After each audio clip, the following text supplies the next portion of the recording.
What's going on? How you been, Henry?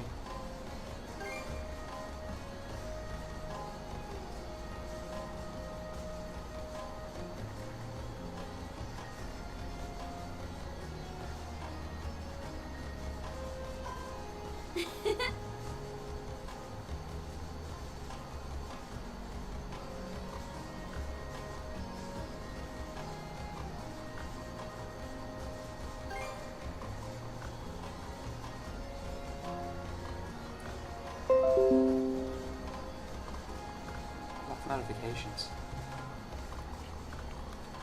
Make sure my my mic is as high as I can make it.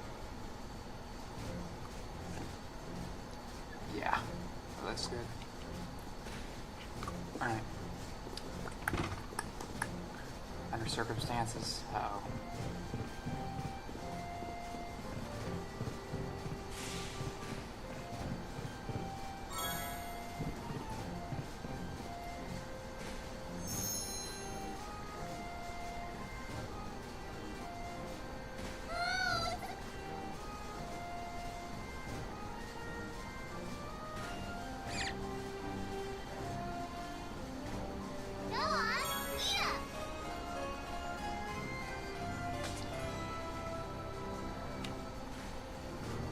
Yeah. Yeah, I can't wait to get. I'm gonna. I think I'm gonna make it a point. Actually, I'm gonna put a notification or an alarm on to remind me to finish setting it up on my Manjaro Linux, so I don't have to deal with Windows anymore.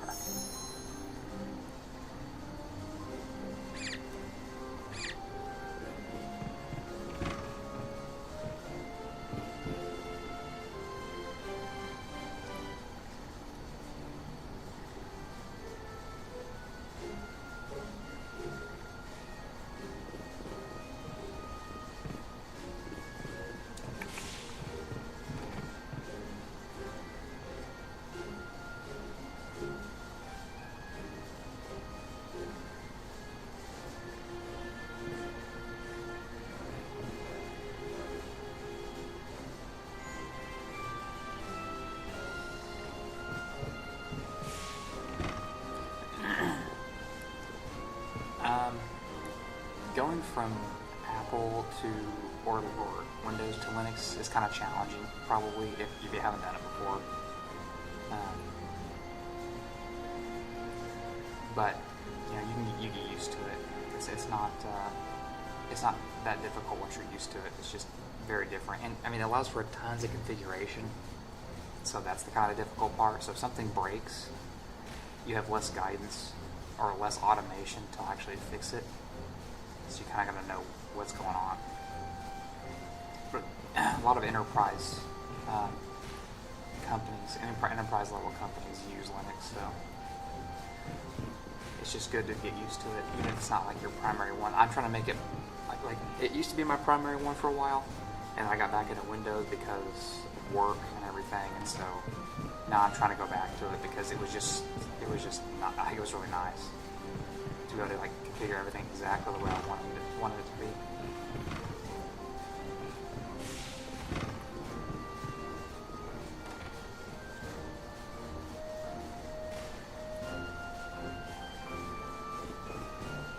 Prepare.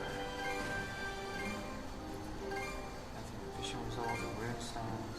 Nice. It may not be. Magician's charm.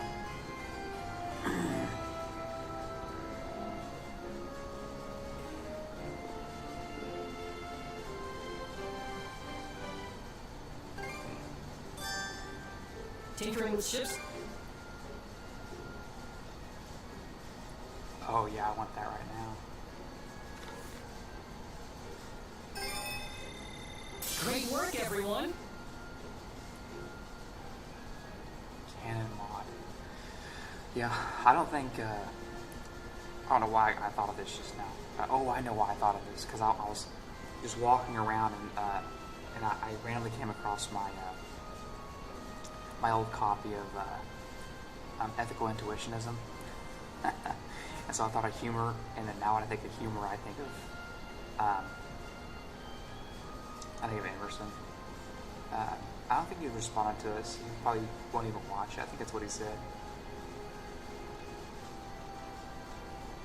It is a long video too. So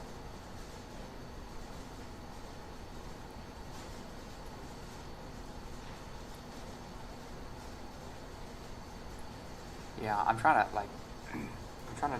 focus on like DevOps and cloud engineering, and that's just real fun. It also makes a good bit of money. Let's see, what's cheap? What can I do that's cheap here? 800, 490. These are 490. Canon loading speed. Great work, everyone. Engage in mock combat. Cannon fire rate. Let's do that too. Oh, I can't do that for some reason. Oh, it's because I don't have the materials. A lot of these cost shell rocks. Yep, that ought to do it. I can't do that one. Woo! All done. I hope I did a good job. And our size. Extra cannon.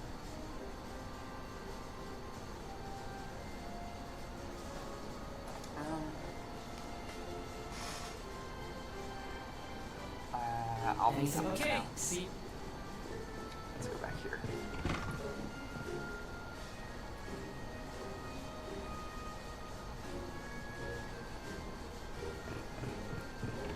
Okay, let's go right here. I haven't talked to Picard yet. Oh, he gave me stuff.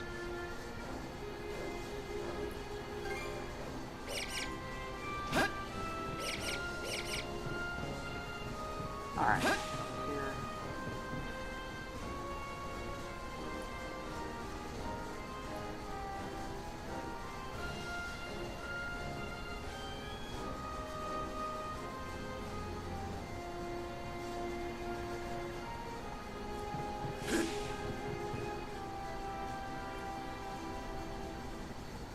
Break time's over. Yeah, Ocean 6 parts. I know it was a long video. I didn't expect it to be that long. But Matt was thinking, well, maybe we should just like do the entire thing all the way through. Just do, because I think it was partially kind of an experiment, right? We were trying to think, well, do short videos work better? Do really long? Because neither of us are actual YouTubers, so we don't do the YouTuber thing. We just kind of, I just kind of hang out, like in general. So like basically kind of like, you know, scholars who were just kind of playing around with YouTube, basically. So. Like, all right, well, Emerson was complaining so much about not playing him enough in the video, so we responded by playing his entire video and responding to all of his complaints, like the entire thing. Even though that's not necessary, and we knew it wasn't necessary, but just so I guess to stop the complaining, maybe.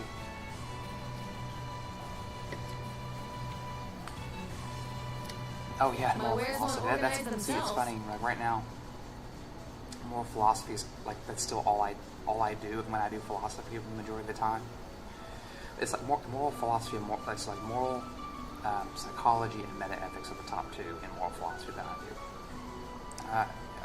Matt typically focuses on philosophy and physics, and a lot of people might not know that. He knows a lot about infinity. He's actually, to me, he's kind of become somewhat of a specialist on the Kalam. Like in some aspects, actually more than Craig. Like Craig has, obviously has his things he's been doing a long time, but like there's developments in the Kalam argument that Craig was right about still, but he really couldn't articulate because of all the changes in the landscape. So, but Matt's able to do that, so he knows a lot about infinity now. So we all kind of, it's kind of a useful thing. You all have your own focuses, and then you kind of come together as like a bulwark of whatever it is, moral philosophy or what have you. I don't even know where I'm going.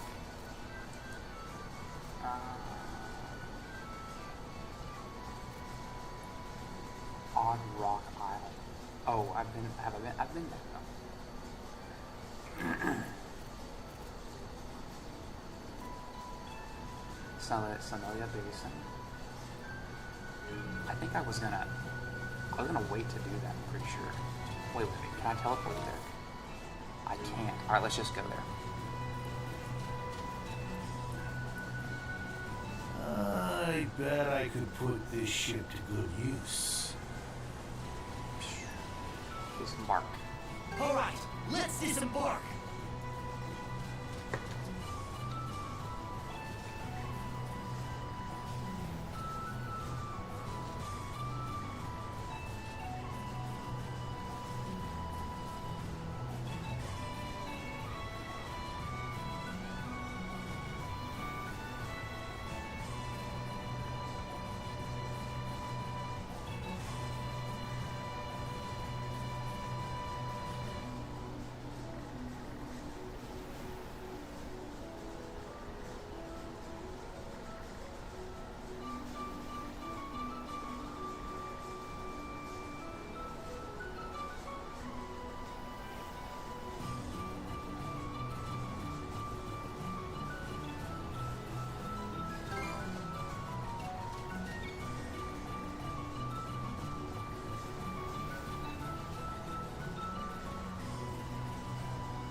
Okay.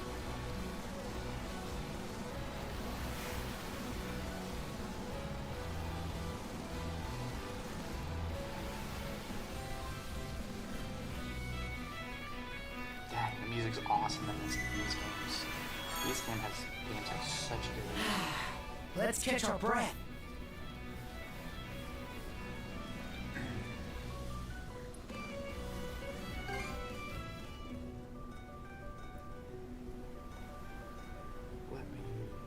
Let's just go this way. I want to explore. I'm gonna do all my exploring before I actually do much of the main story. I don't know what this is. It's Oh, our yeah. lucky day! What is this for? What is this for? Watch out! All right, let's Haven't disembark.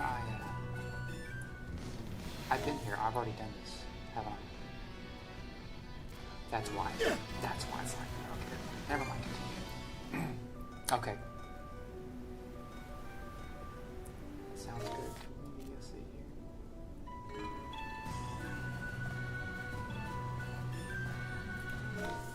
Okay, let's go this way.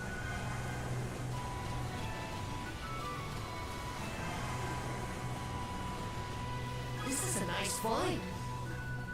The weather's just right for drying the laundry.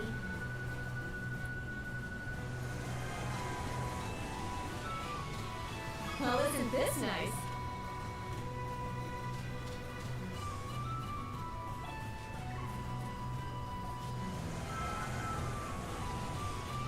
We'll be taking that. I think that's a merchant ship? Let's see.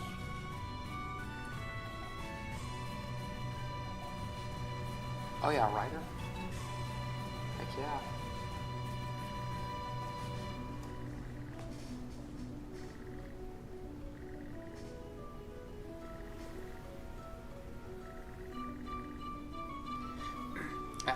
Yeah, I'm trying to think of all the ideas we have for writing things. Like, I'm thinking of like proper moral authority. There's a few. There's actually one on moral internalism. Mostly all moral philosophy, like usual. Matt was going to write on something about infinity. Let's say we talk some business while you're here. I was going to write a big trilogy on moral philosophy, which I was actually intending to be the standard for a moral philosophy going forward. Like, I intended it to be, like, if I actually had the time, that's the problem right now. If I had the time, I would intend it to be, like, as, like, trend setting as, like, I don't know,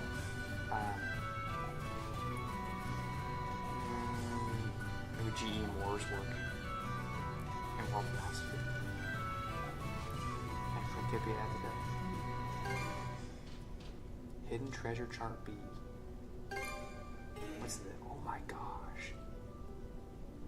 25,000 for that. Will that be all? Hold on. Repair kit, Blitz Beacon. A unique analogy between God's knowledge of persons, and similar how we know fictional characters better than even our closest family, yeah, or God's imaginary friends, yeah. I actually have all those, so let's go. That's not, just don't think that's worth, is that worth 25,000 gold? I'm gonna have to write that down, that this is here. I will buy this though. Right. Here you I look forward to.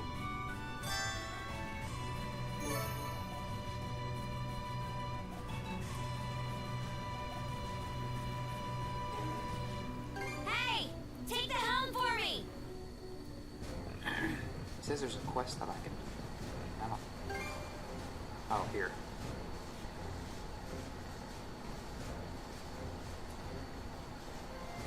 Wait, whirlwind grass?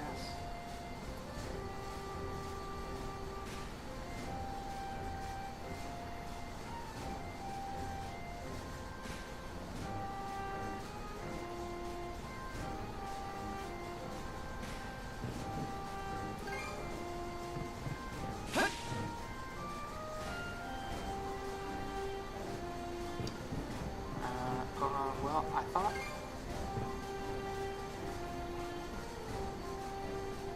Whirlwind grass. Okay. Break time's over. Huh. So.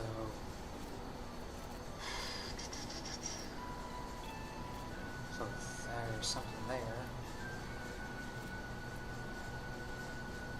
Oh, there's something here.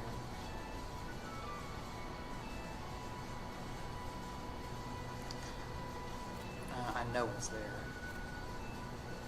Let's go back here.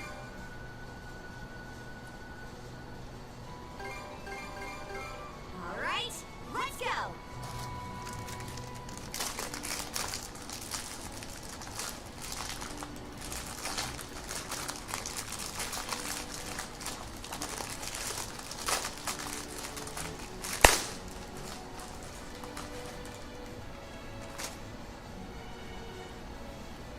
All right, let's disembark.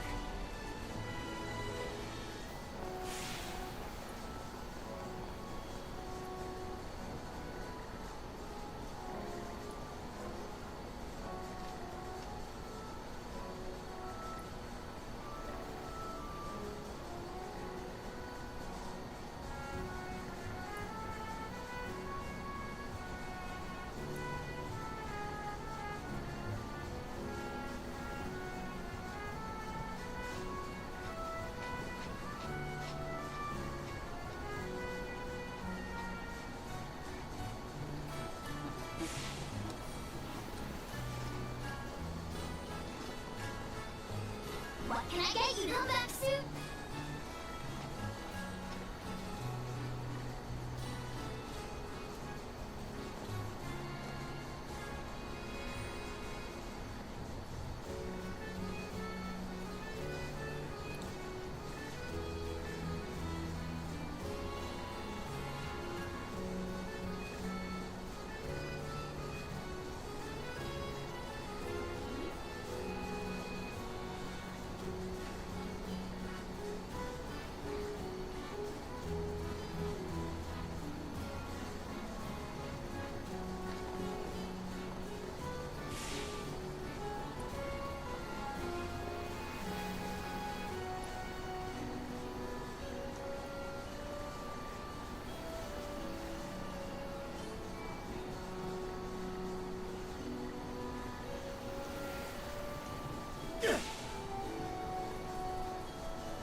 What are you after today? Looking brand.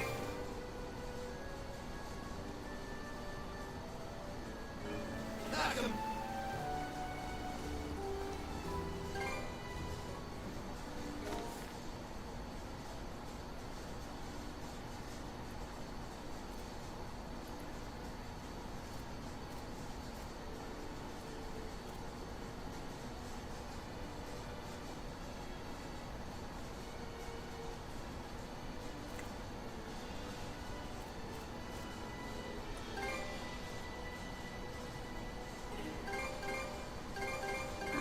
Okay, full speed Oh ahead. yeah, nice. Kind of reminds me of at least what people say Careful not to about crash. like idealism. I don't think that what you're talking about means that, but like looking for like, yeah, well, we're God's ideas, we're his imaginary friends. Just remind me of that.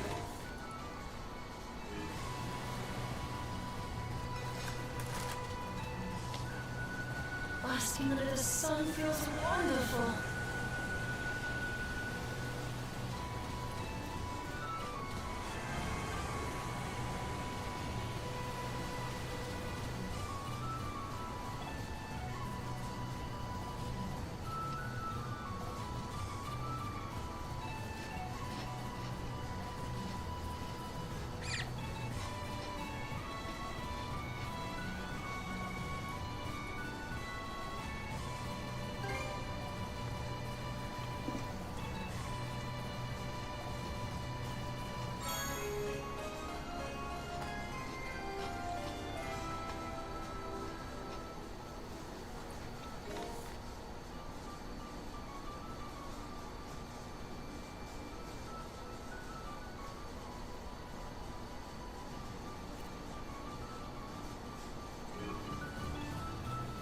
I need a break.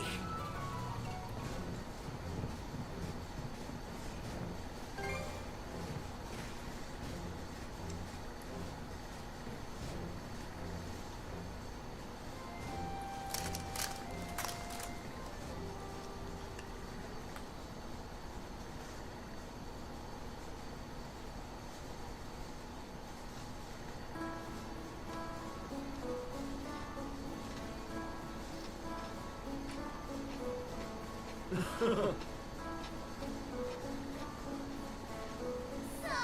cool!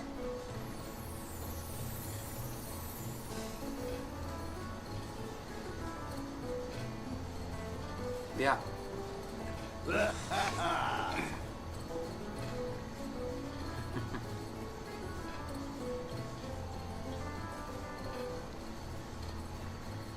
Yeah, true myth.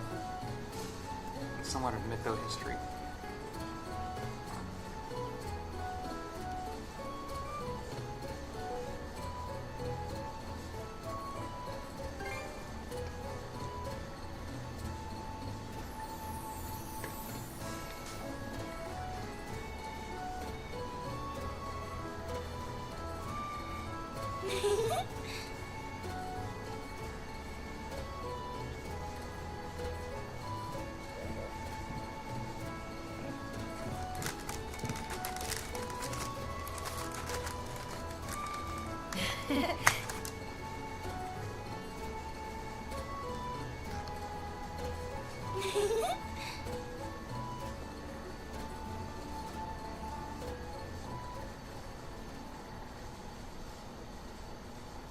That just about does it.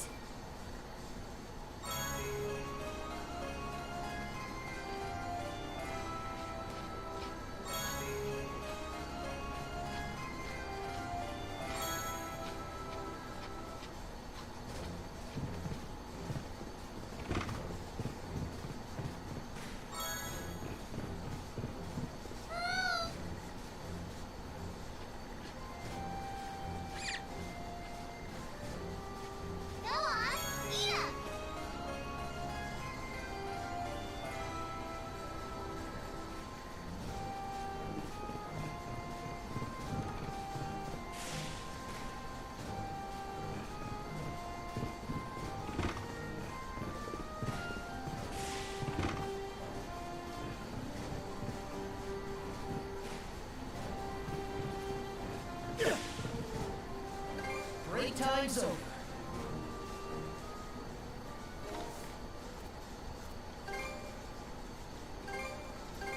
All right, let's go. Should be a good spot to rest.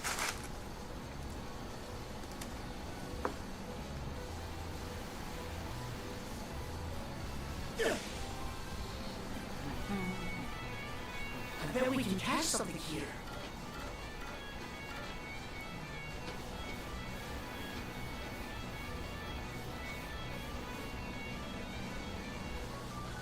Okay, let's give it a shot.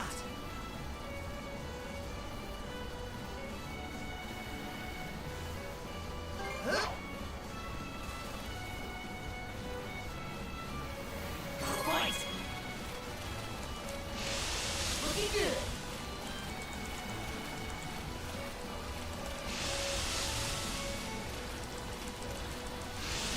Looking good. Here, let me help. Let's do this.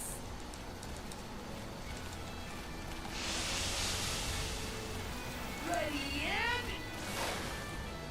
That went well.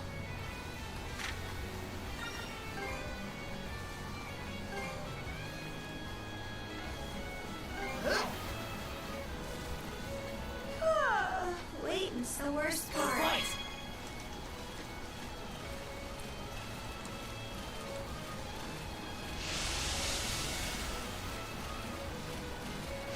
Looking good. Looking good. Here, let me help. Ready Let's and... do this.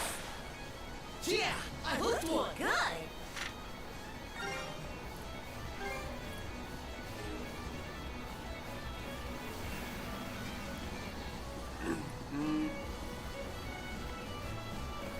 I'm not exactly sure. Enough about like fiction actually give you like a real specific answer. I don't think. And one of the reasons is because so like Matt definitely did. But like me, like up until probably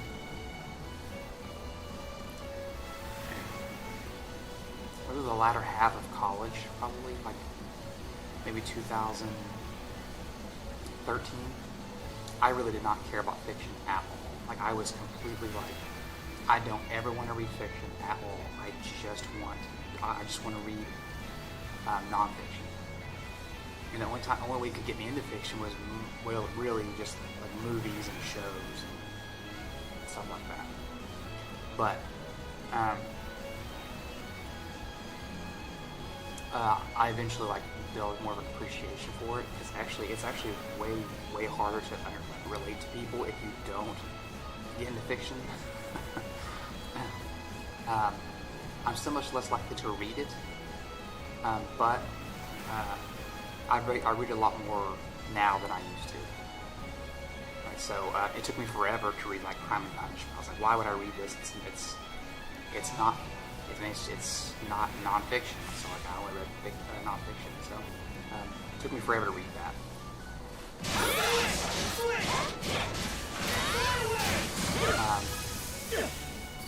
But I like kind of fantasy / psychological type fiction. Like I don't know exactly how to describe it exactly. I'm trying to think of an example because I really still haven't read all that much fiction.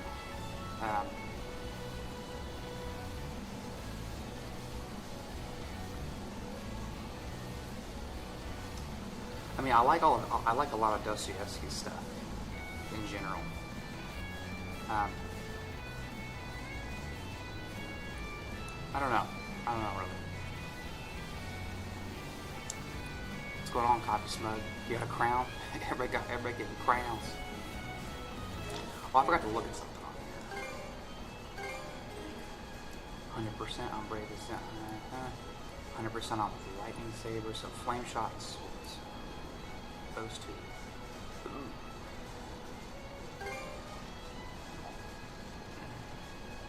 And there's nothing else on here. Like, did that get 100%? Yeah, it did. Okay.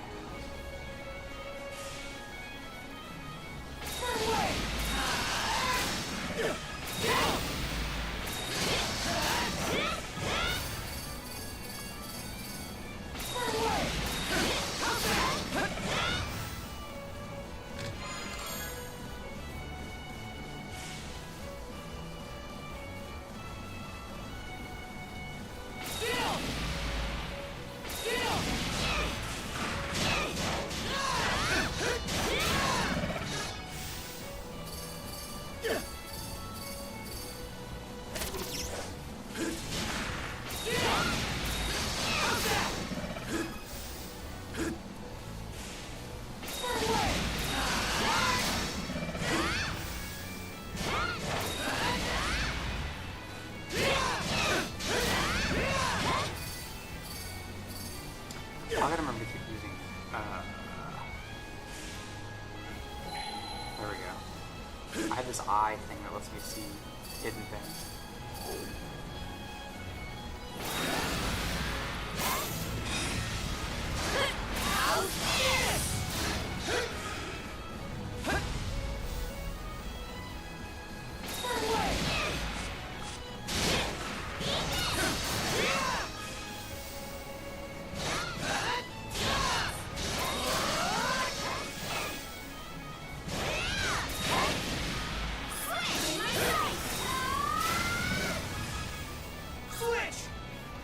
Let me check something with her too. So she's got. That's 100%. But it has such a strong break that I can't get rid of it right now.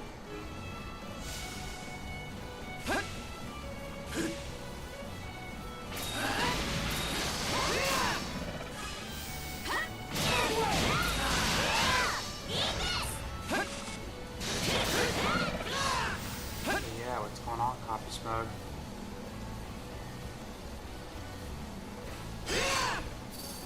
What else is there around here? Oh, something down here. Yep. Oops. Didn't expect this here. I love the way he says that. I didn't expect this here. Over here eating graham crackers. Alright.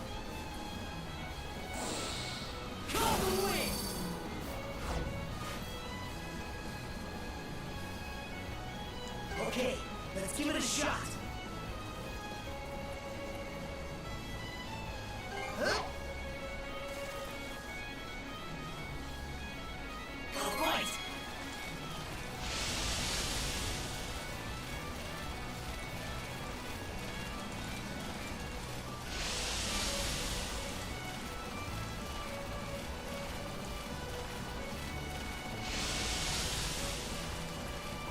Here, let me help. Ready and Let's do this. that went well.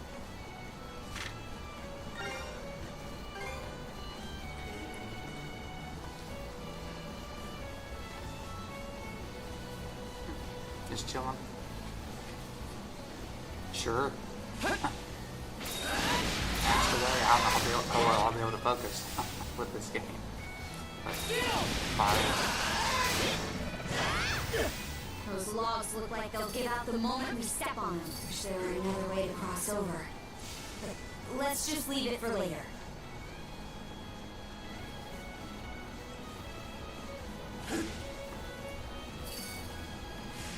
We sure I can't get across there? Okay, we're sure.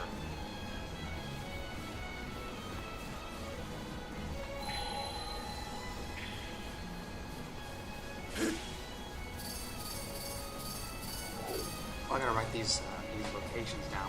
I don't have my pen with me. Oh, monster core. Let me open up a word pad.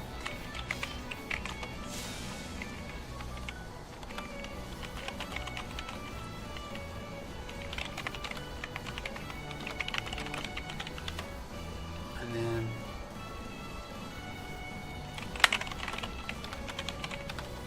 where am I? I don't know where am I at in location?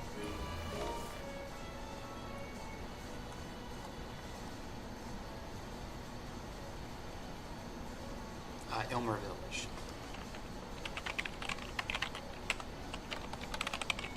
I have to type down some things so I don't forget them. Alright, Henry, take it easy. Appreciate you stopping by. No, it's all good. I think son is upstairs asleep. He's trying to wake him up. Don't tell me you're beat Or I think he's already. asleep. Shield brother or not. I haven't heard him You in a ain't while. getting a checkered back ride from me.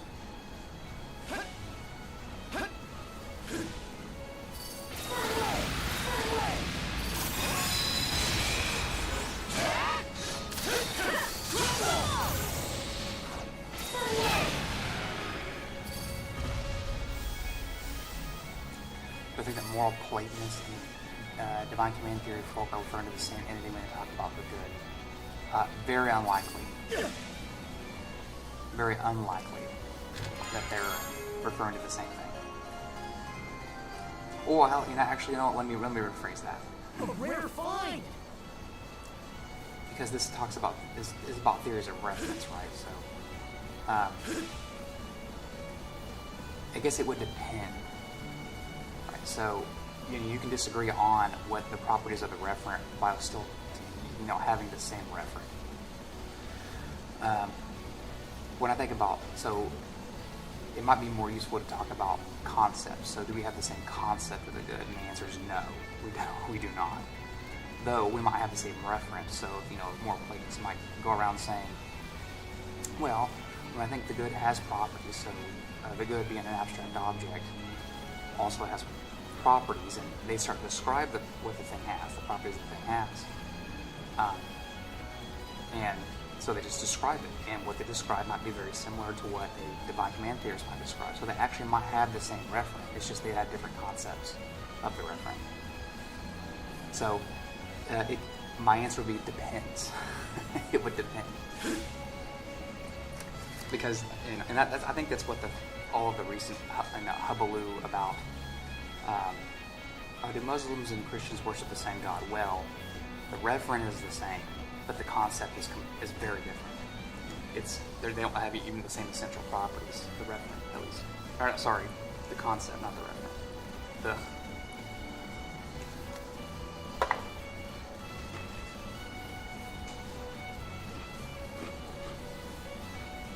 Yeah. Yep.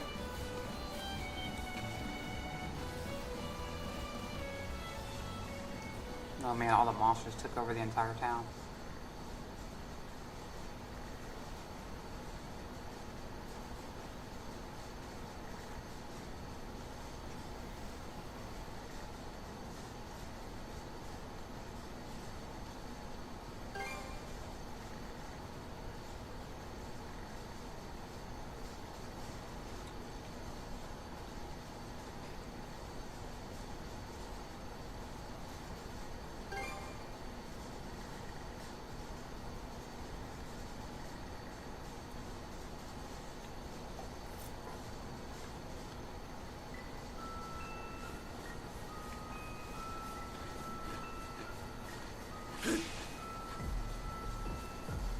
What's back here?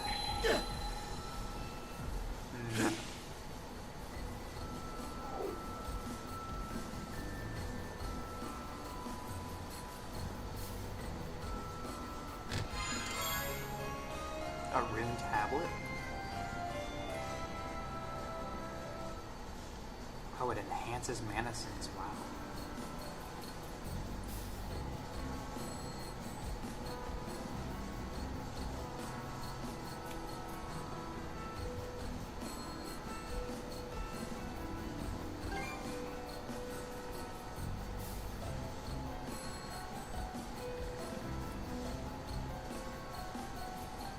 Alright, let me use some inside inventory here.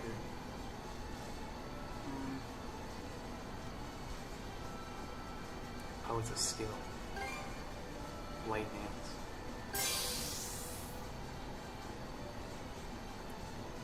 There, all good to go. There, all good to go. Okay.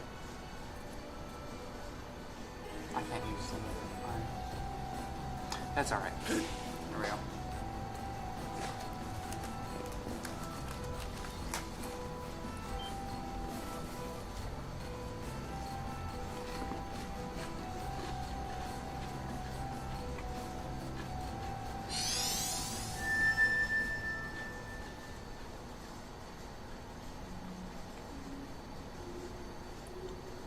That Platonists aren't necessarily referring to the same entity, same properties, then how would you argue that God is the correct standard of good?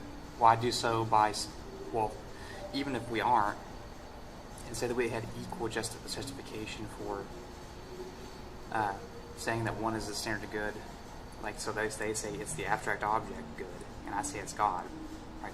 One or both of us could be wrong, right? Let's catch our breath. But in terms of actually arguing against them, I would just argue against moral Platonism. I think Platonism is outright false. Now, I say outright as kind of just like a hyperbolic statement. I usually describe myself as a non-realist leaning toward anti-realism. But I'm not actually against I'm not against realism per se with abstract objects. In fact, I actually kind of wish propositions existed, because I think it would be evidence that God exists. But I am definitely more against Platonism, because I think it's actually contrary to classical theism. Too much contradiction with classical theism. So what you do, other than you could either go off to non-moral philosophical debates, or you could go into moral philosophical debates and say, hey, here's the data set that we all need to actually account for, and see which one accounts for the data the best. And then once you get that, you say, okay, well, this one seems like the better theory, and that's what divine command theorists say about divine command theory. I think it's a better moral theory. It explains more of the data, so it explains a wider range of the data. It explains the data better than it does explain. It's less ad hoc or whatever, etc. Because you have people out there, right, who are both divine command theorists and and they're divine command theorists and they're realist about abstracta, like theistic activists. They're not Platonists, though.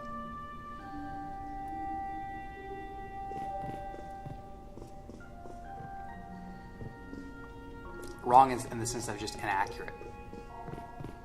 Right, so they're just wrong about what the good is. Right, so it's just kind of like factually wrong kind of thing. So one of them's got to be factually wrong because they have contradictory essentials. Right, so and it's just which one it is.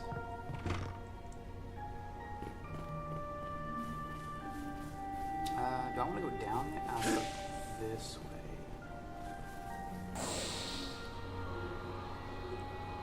Ooh, I just ran him right over.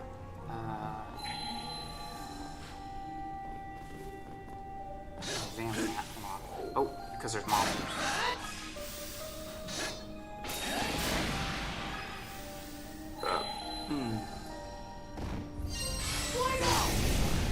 Light everything on fire. Monosense might come in handy here. But different moral concepts are picking different moral properties. I understand how Platonists could be wrong. Their concepts just pick different properties.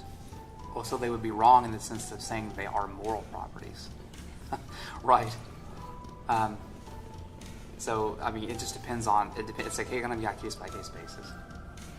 Yeah, right, yeah. It's just going to be a case-by-case basis. So if they say, I don't know. Ooh, I'm spilled. Trying to fall, hold on.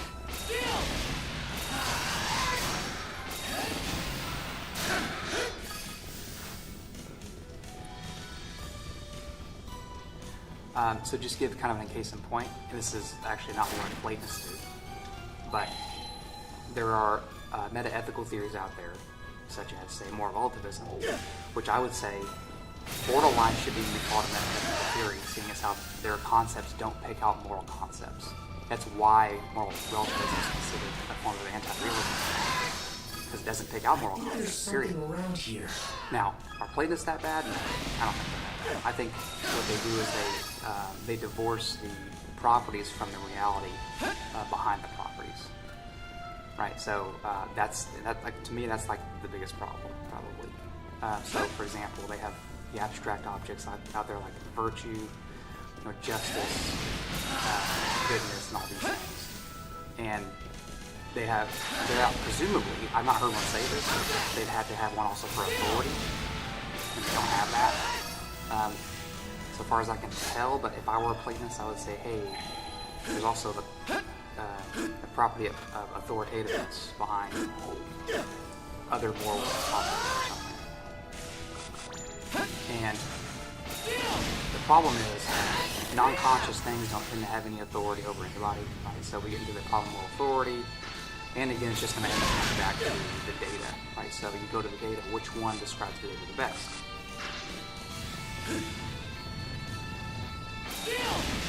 Hold on, I'm trying to die, because these things poison me.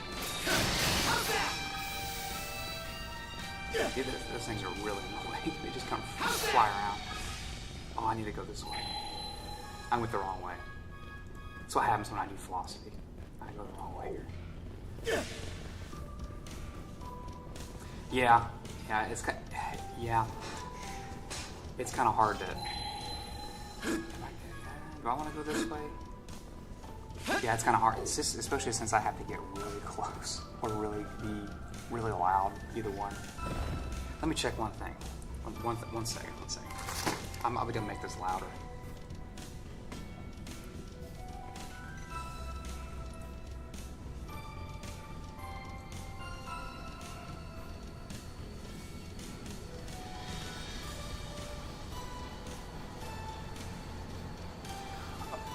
One second.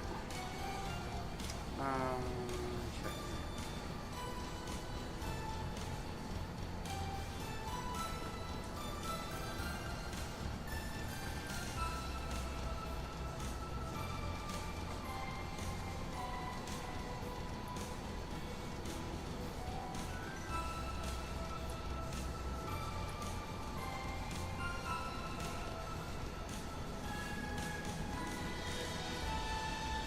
I'm just seeing if everyone's still here, just to make sure.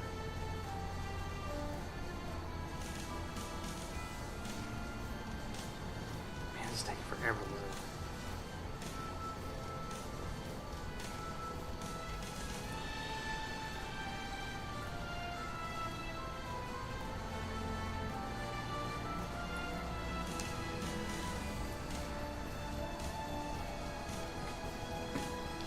Is this going to load or not?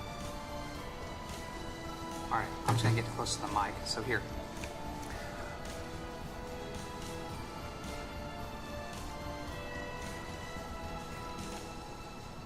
Yeah, so about definitions. So it's not about being right or wrong about definitions. It's about the definitions being useful. Right, so if I were a solipsist, I said nobody else exists except me and everything else only exists in my mind, and I continue to talk about those things with similar properties, supposed properties, right? You could do that, right? But what you're talking about are purely mental properties at that point, and not just any mental properties, your own mental properties, and that's all you're talking about. And so then what you'd have to do with the solipsist is you have to have meta-linguistic negotiation as to the most useful definition of the term that you're using, right? And so that's what's happening in moral philosophy and every area of philosophy, really, right? So that was like the first half. I think there's something around here. That was the first half of moral philosophy. Was a ton of talk about moral linguistics, things like that, or moral semantics, and so you have to go, well, okay, which ones are the most useful? So if, say, you have a definition of right or wrong where it turns out that given that definition you can't rationally disagree about what's right or wrong. You can't even rationally disagree about it because, say, it's just purely based upon your preferences or something. Okay, well, that's what you can do that, but it completely destroys any actual moral disagreement. That seems like a problem, right? So then you have to have a negotiation. Well, is it a big enough problem to not take moral properties that way, or is it okay? So you'd have to go through an entire spiel about what the most useful definitions are, given what we kind of experience morality to be.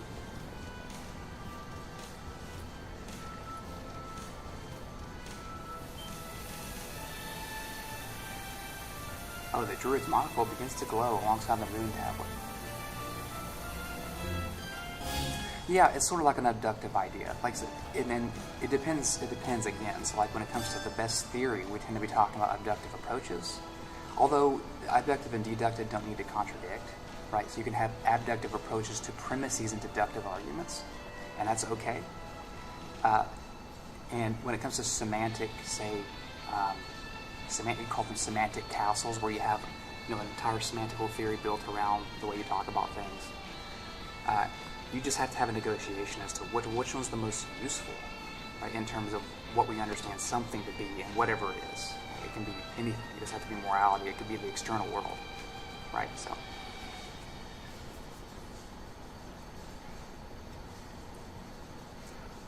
Enhanced mana sense. Hold R1, R3 to hone your mana sense temporarily, slowing down time around you. That's cool.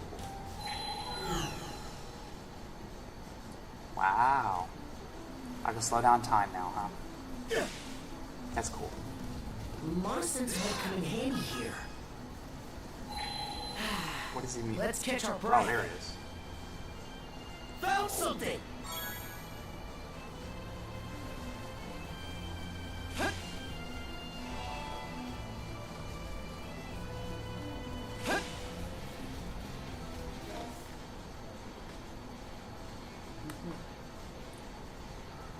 Okay, so there's that.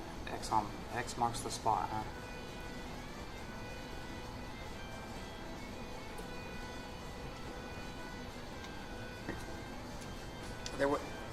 It does remind me. There was that debate, for example, between who was the other guy?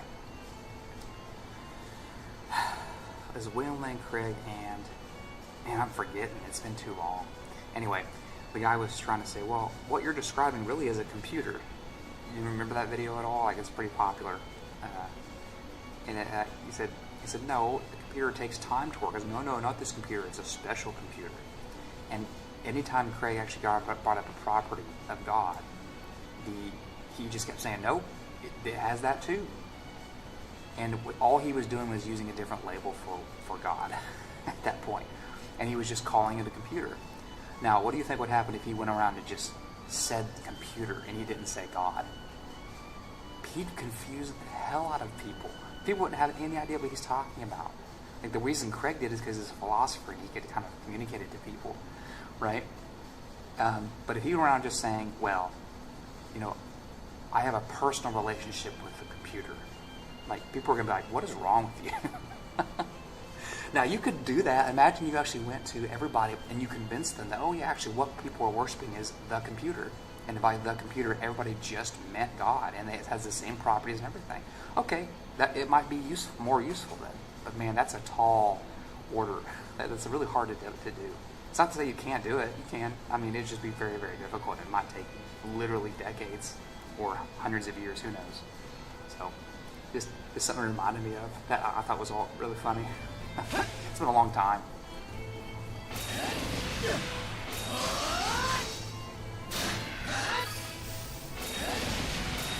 Was it Wolpert? Was that his name? I'm trying to remember. Something Wolpert?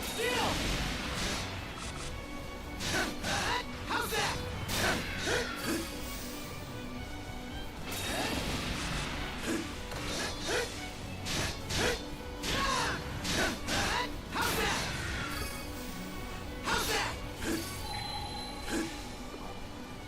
Oh man, where am I going? I'm on a beach. Well, with runic.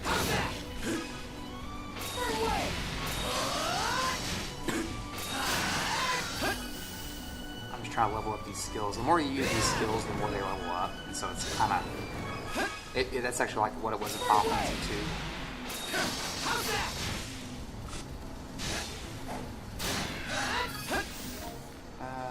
Let's go... Can I go that way?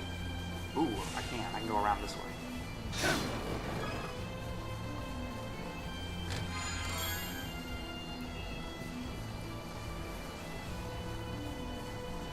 Yeah, so mind independent in a strong sense. Yeah. I typically, my term for that is hyper objective. So they're hyper objectivists.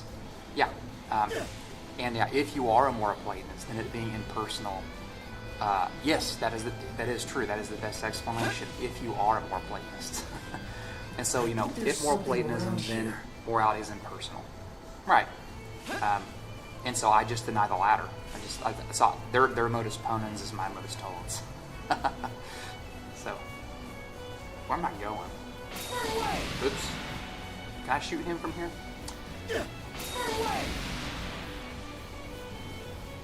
Yeah, a fitting attitude towards abstract objects, which is really, I think, a really strange view of morality. But, yeah, it's just that's all it is. It's their modus ponens being my modus tollens. Yeah. So, and it would just be theory comparison past that. You just take the data, what makes best sense in terms of the data. Let's make Right. tracks. Oh gosh. Oh, I can. Oh gosh. I get a shot at here. Run away. I shouldn't be standing in that.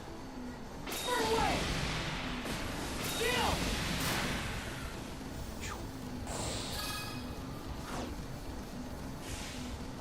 Is it over here I need to go? Where am I going? Oh, do I gotta go around? Let's make tracks. Can I jump onto that? Something's there. I think there's something around here.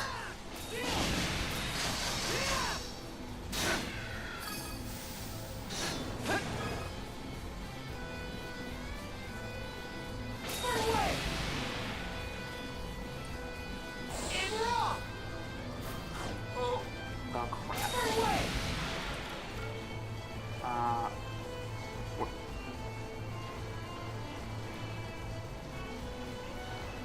Stuck in the stupid sludge.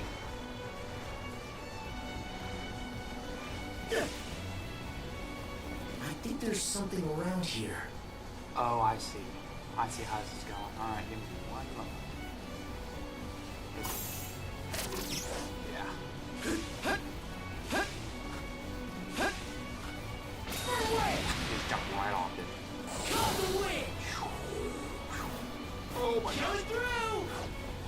Run away. Run away.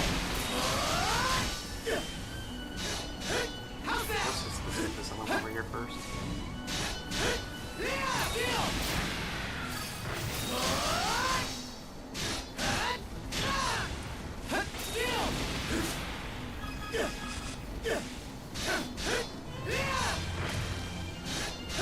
How's that? Run away.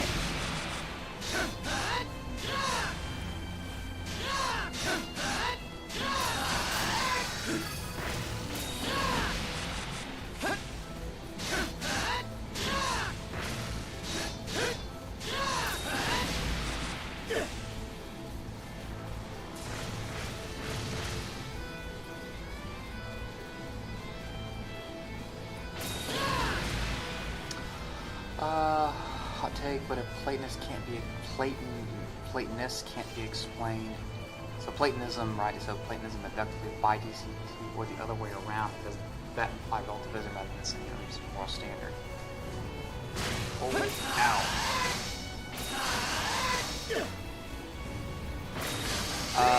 I think all it would mean is that there are different standard candidates. Or are you saying that, like, if one's not better, I'm not actually better than the other? Because it could be the case Treasure chest. that they're both standard. They would have or are standard candidates, but that there's still another standard that turns out to be better or something. Not 100% clear on the claim, I guess. I hate this fish gator. Alright. Okay, not better than the another. Yeah. It could be true that neither of them are better than the other. Say they're equally good or equally bad. They could still be both wrong, right? Maybe because there's plenty of other theories. It's just that they turn out to be incorrect, and so there's another standard somewhere out there, or at least another explanation of the standard that does better or something. Relativism would be that there isn't an actual number one, that there isn't an actual objective standard out there that serves as the best, and that morality doesn't exist at all, right? So there's nothing to explain in terms of morality because it doesn't exist.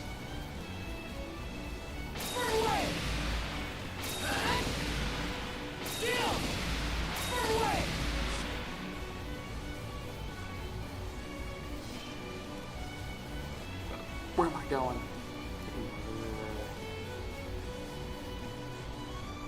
know what? Let's go this way real quick. Oh crap! Didn't mean to do that. Shoot. Let's make tracks.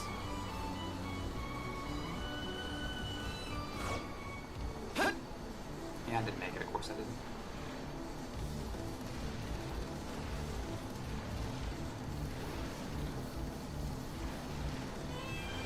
Oh, I can't get up there that way? That's surprising. Let's make tracks.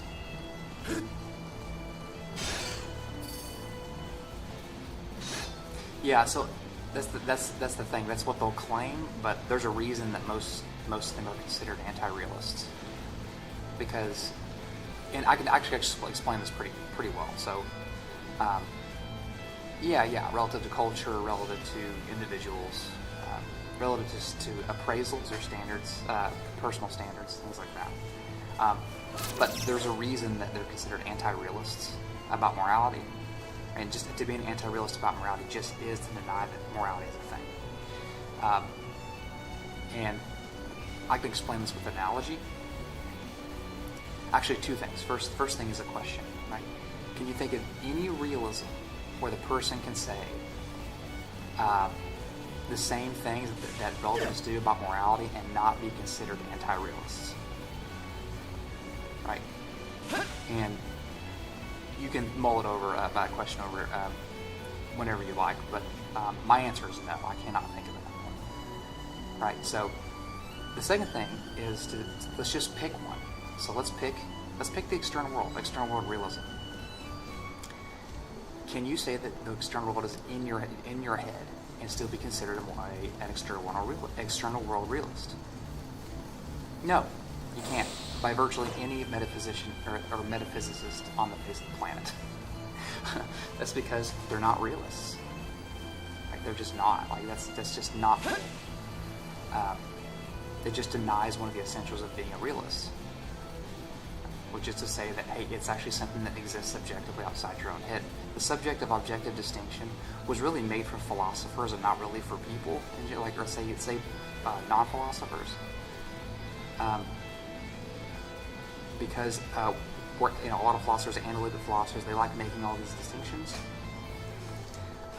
We don't really even have to put the word objective in front of all these things. We can just speak of them, right? So I don't need to say objective trees or the objective external world, right? I can though, and you can speak of objective trees or objective external worlds and subjective trees or subjective as external worlds. Things that are just in your head, because solipsists believe that. They say, no, I believe in a world. It's just not objective. It's subjective, right? They can do that. Okay, let's give it a shot.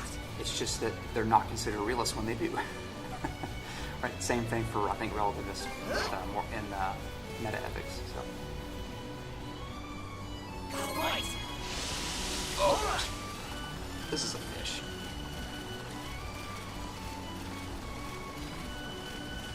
All right. Well, I can do this by myself, don't I?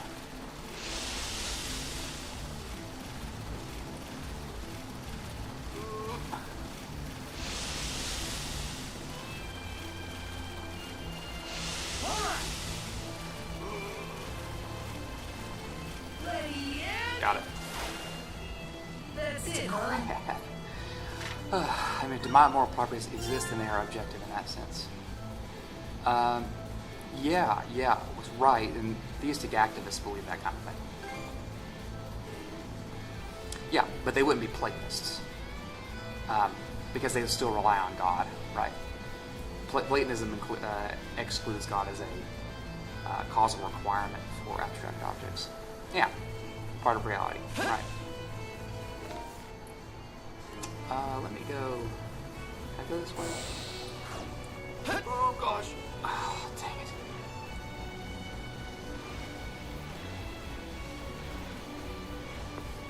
How?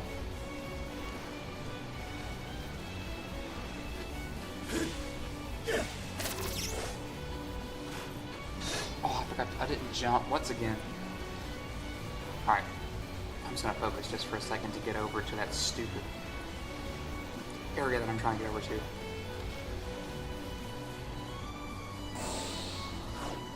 Okay, 1 second.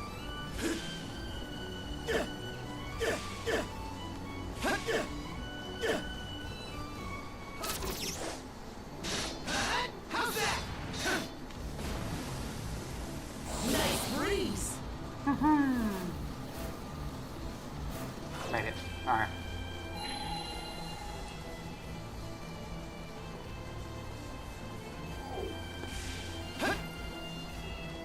Okay. Now we can go this way.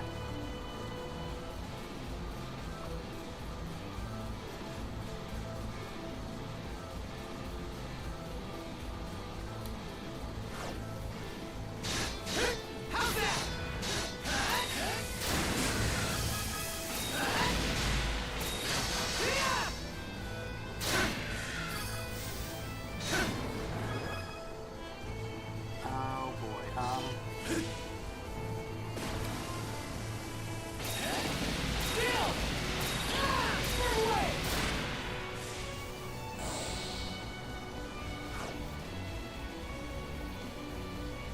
So let's go up at the top.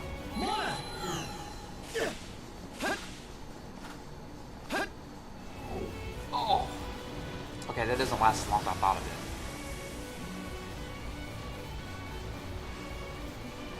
Can I not get up there?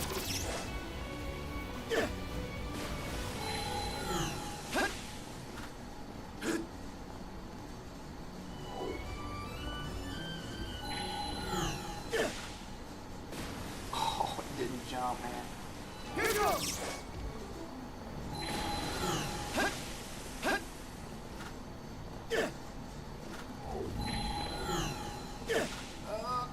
Okay. I'm trying to go too fast.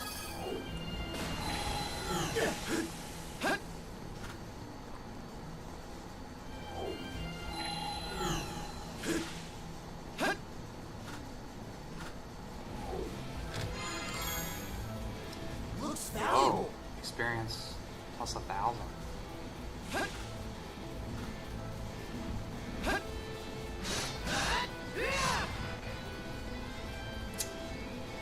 am I going here?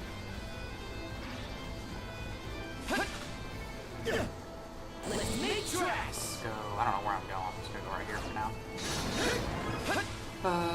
So major worry is more culpability. Say it's true that while Mark might best explain my why, then it seems unjust or rational to hold me accountable to the other standard that isn't why.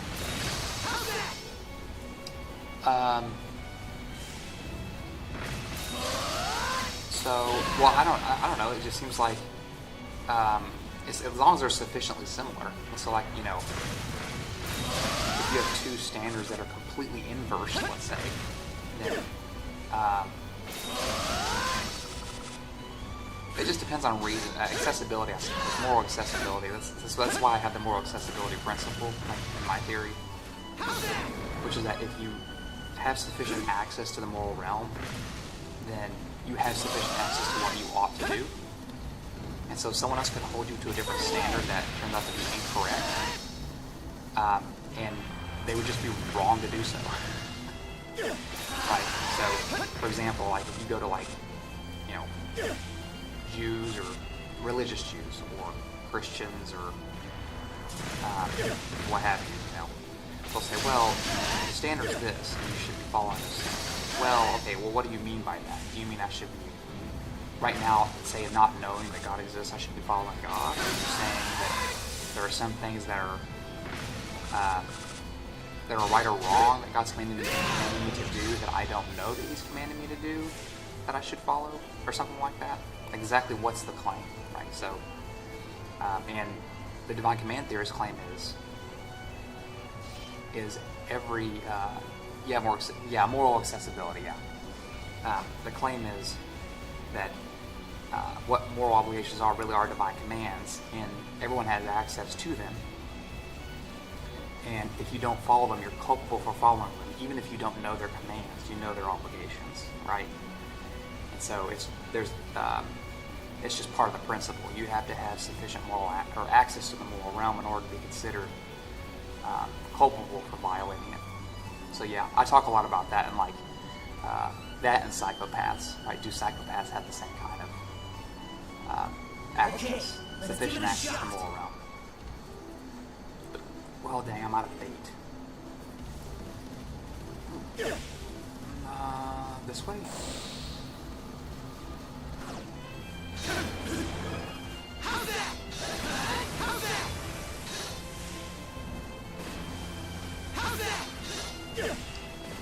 conscience can get around this by arguing moral. I just saw that conscience can get around this by arguing that moral norms are categorical. So I mean, most, from what I can tell, most moral realists believe that. Not even just conscience. Right.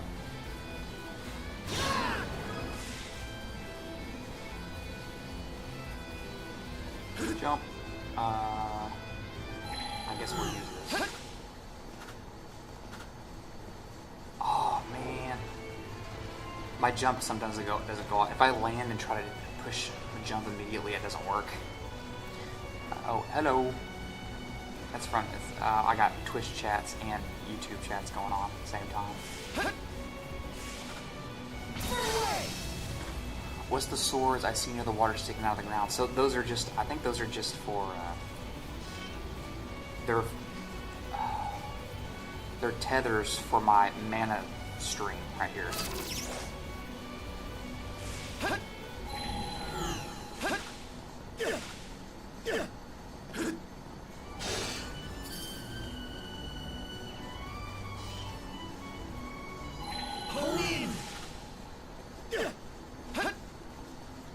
Oh god, I was floating there for a second.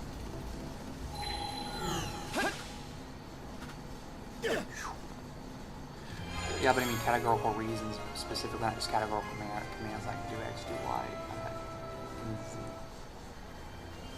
Well, I mean,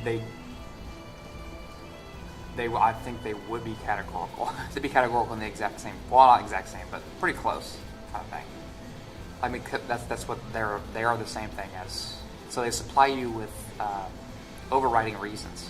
They're categorical reasons, right? So I think, so far as I know of, I have to look. So far as I know of, I don't know of any moral realist that doesn't think that moral obligations are not categorical. Because what's the other option? The other option is that they're hypothetical imperatives. And if that's what they are, then now it seems like more like we're back into relativism. Now you might have a different theory of reasons, like you might have varying theory of reason talk or something, and that's fine, right? But I think everybody's going to say they're categorical. Who's a moral realist? What did I get? I opened that treasure chest already.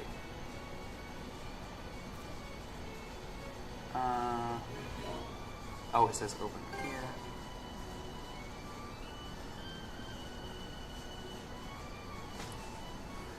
Did I get that?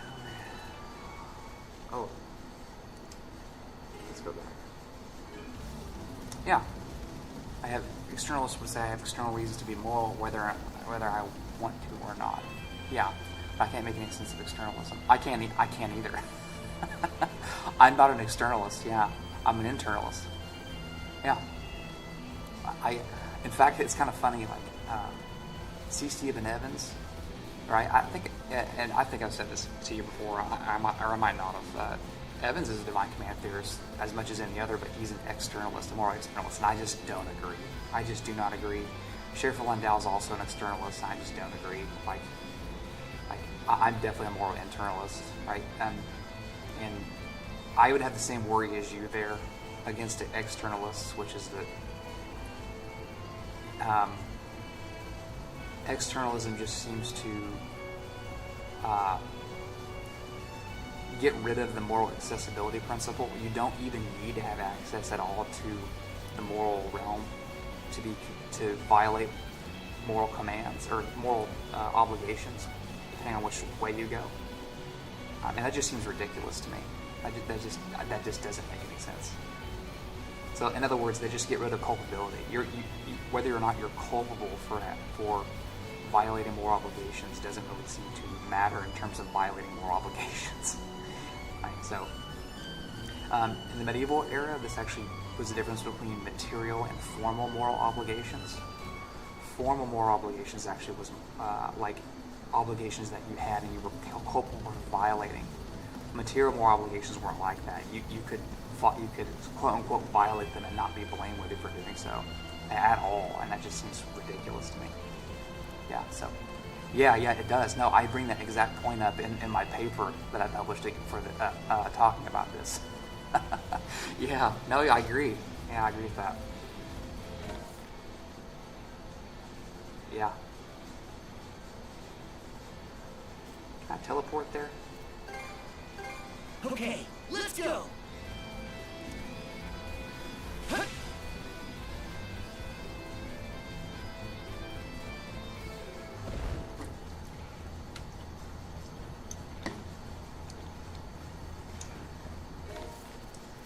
Where am I going anyway? Back on. Let's save right here just in case I'm not going the right way. But I think I am.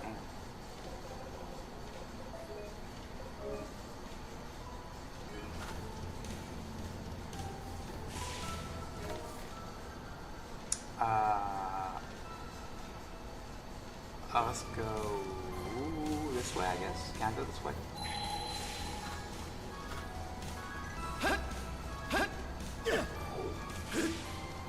I might jump right off the edge there.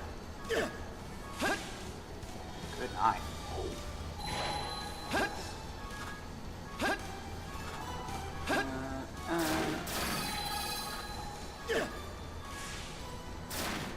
I'm not sure how internalists could argue with stuff. Okay.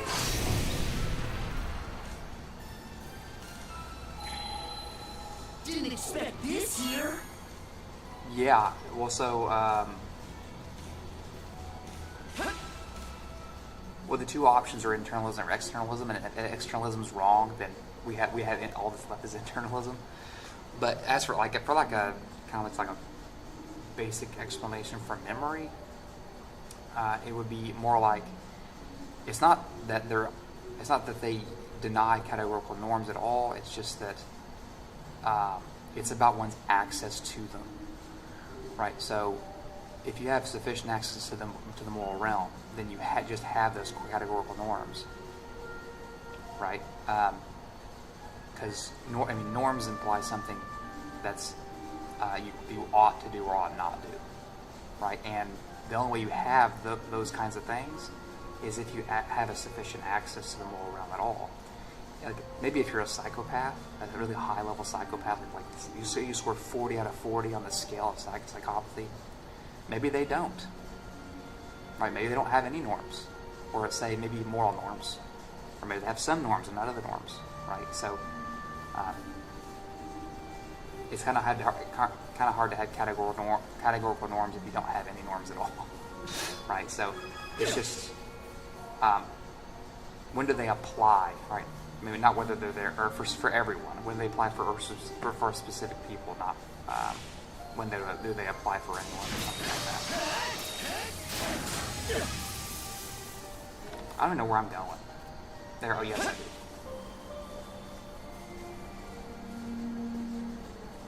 Should be a good spot to rest.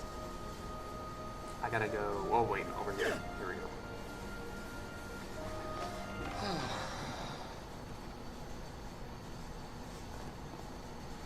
Unreasonable.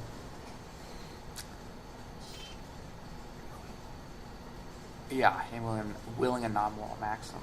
Yeah. Well, so yeah. If we I meant it kind of wider, but if we mean just unreasonable, so how can you be unreasonable in an internalist framework? Is what I think what you're asking, right? So how can you be unreasonable? I would say you'd be unreasonable if you had no access, or you would only be able to be unreasonable if you had no access to the norms, or no sufficient access to whatever domain we're talking about. Right? So, if you had no access to rational norms, so it just means you're probably not you're not a rational being. You're probably not even human, right? But if you had no access to the moral norms, right, that would seem to be a problem. You couldn't really. How could you be unreasonable or irrational toward moral norms you have no access to? Right. So that was the whole debate when it came to psychopaths. Right. So if we take them as beings that have no access, no sufficient access to the moral realm, well then how are they unreasonable concerning them? Right. And so the externalist would actually say they still have moral obligations, because it doesn't matter whether they're culpable or not. But if you think it matters whether they're culpable or not, in terms of moral obligations, then they either don't have moral obligations or they're culpable. It's one of those. And so you'd have to say, well, if they're not culpable, then they don't have moral obligations. That's right. That's the applies can principle. Right? So, I mean, that just seems right to me. And so which one, and there was an intuition clash, I think, before, like Phil, for example, Willenberg said, it's crazy to think that psychopaths don't do anything wrong. So that's one intuition. And this other one says, well, it isn't so crazy if you think that they're not culpable for any of their actions. Right? And so that was the other intuition. It's like, well, if you're not culpable, then you have no moral obligations. And that's just the applies can principle. So which one seems least or most, let's say most intuitively compelling? Well, I would say the latter. I think the applies can principle just make perfect sense across the board. Because, I mean, otherwise you're going to have to say that, hey, you ought to have done otherwise. And I say, well, but I couldn't have done otherwise. Like, well, yeah, it doesn't matter, but you still should have. Or maybe they could have, but they had literally no reason to do otherwise at all. Like, they had no access to the moral realm at all, or any other reasons prior, or I mean, to the alternative. Okay, then why should we expect them to? Like, what's the requirement now? So, yeah, I mean, a person's internal life matters, right, to whether they have moral obligations at all. So, like, you know, really, really young kids, like, I don't think, like, I mean, 1-year-old kids, I don't think they have moral obligations. I just don't think they do. Because they don't even have the mental capacity to actually have access to the moral realm. So, I don't think they're moral agents.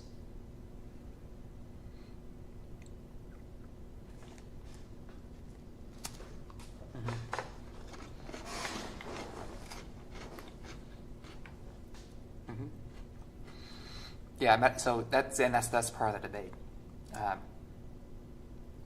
Yeah, it depends. Yeah, that's part of the debate as to what your answer to the questions like that. Yeah, are just going to depend on what your moral theory is, right? So if you think that morality just kind of is rationality, that they're basically identical, right? So if you think they're kind of like just the exact same thing, then you might say that. You might say what you just said, but I have heard other people who actually agree with you on that, who actually think that they still don't have moral obligations because they don't even think that psychopaths can, high psychopaths, 35 and higher on the scale, can reason correctly. They don't think they actually can. But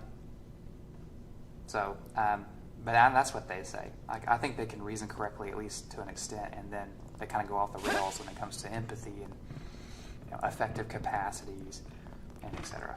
I'm trying to remember what she said. She said something like, Modest sense might come in handy here. She said, what did she say? She said, it's crazy to think that someone can be affected so strongly in moral capacities or affective capacities that they're, but still that their rational capacities are still intact or something. Can't remember exactly how she said it. I have the quote somewhere. I have to find it.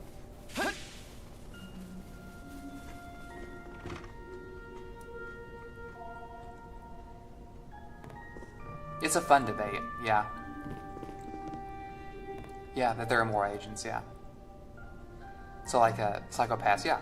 And yeah, so and I should have said this before too. Like, the debate is for usually high psychopaths, 35 and higher. And because they're pretty bad off, like rationally and in virtually every way. Like, they can't plan for the future at all. They're terrible at it. Like, they get arrested and they die and everything. Yeah, I said she. I'm trying to remember who it was. And exactly where the quote was. I think it was in a symposium on moral responsibility. Dang, what was her name? It wasn't Lorraine Keller. I don't think it was. That's someone else. I don't remember her name. I had to find it. I had to find the quote.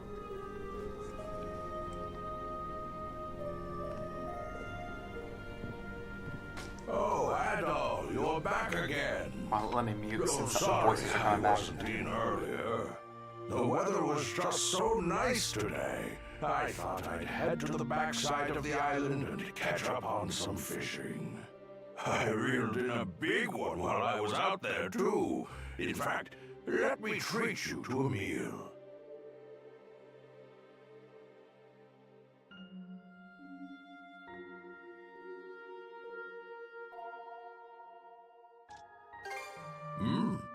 Something you needed to talk with me about? Oh, now that you mention it, what are those things you've got there?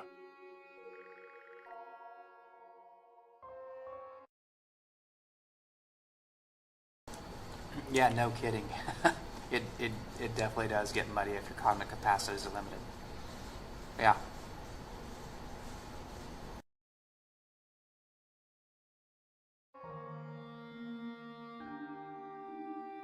Ho ho! So that's what was inside those chests. Well then, let me have a good look at them.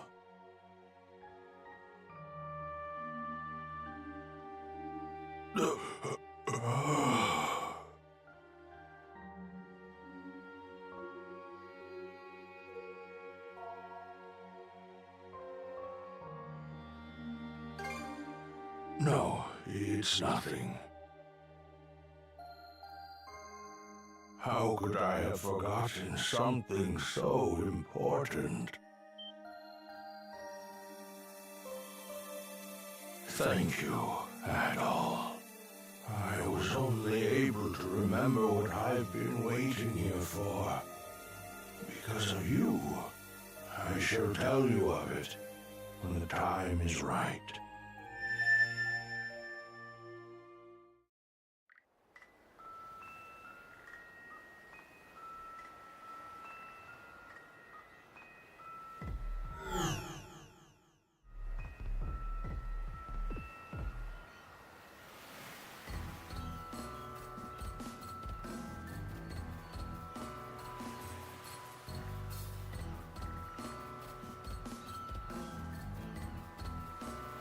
Was that monosense just now? How'd you pull that out on the spot? Forget it. What matters is that we can use it to get to the back of the village.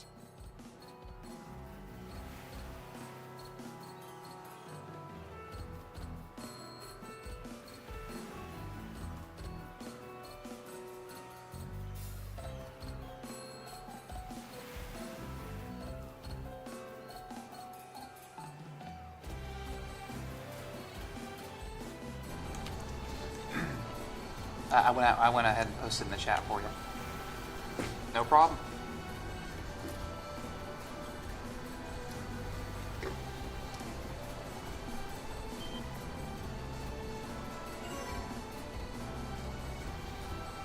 Oh, I have to sneak around, don't I?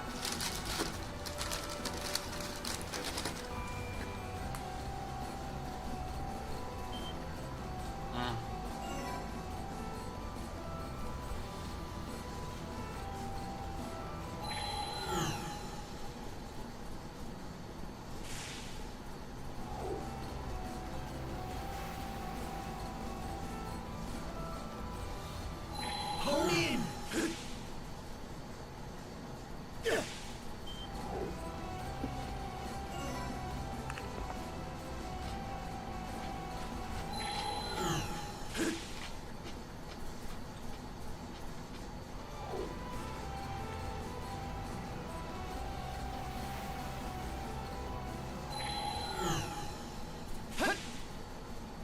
Right!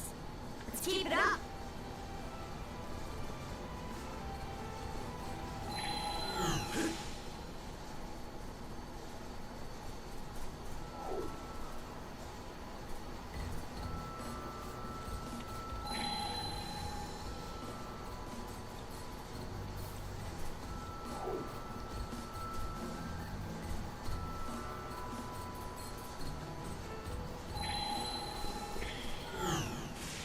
I'm not seeing any people around. Wonder where they went.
we'll just wait for the lookouts to drop their guard and...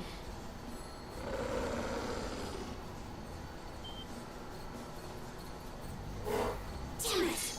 Their bestial breeder here too? What was that? Hey, did you just hear a noise from the back of the building? Guess we'll do this the hard way. Hey, you two! Over here! Follow me! Hurry!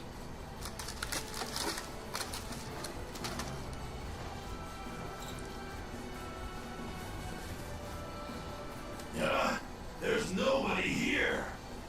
That can't be right. I know my ears weren't playing tricks on me.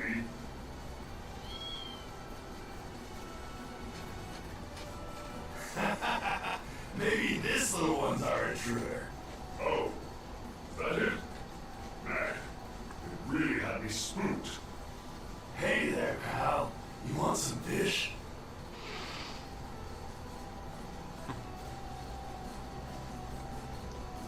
No, it ran off.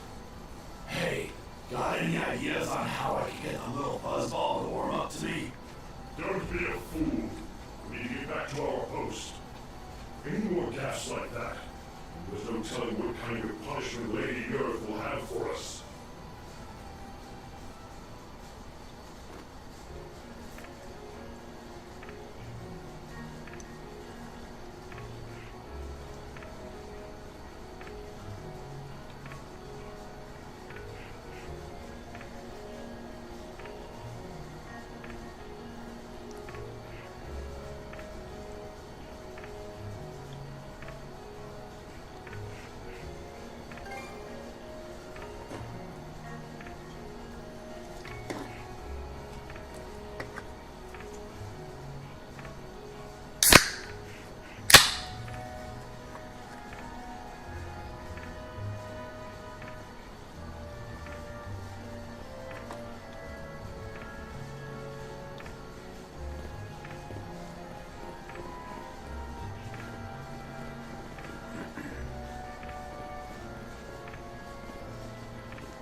I'm just eating a pack of graham crackers. I just finished the box.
Billy Graham crackers, yeah, they're not that sanctified.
Dang, that's a really far to sail. They sailed all the way from Karnak, all the way down to here, by themselves. Okay. Okay, let's pick up That's the not pace. surprising.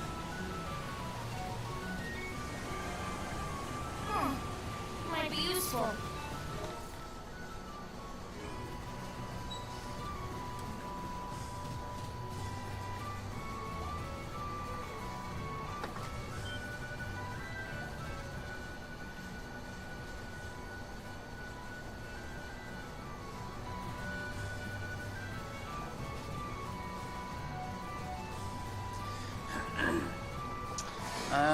I'm not so sure.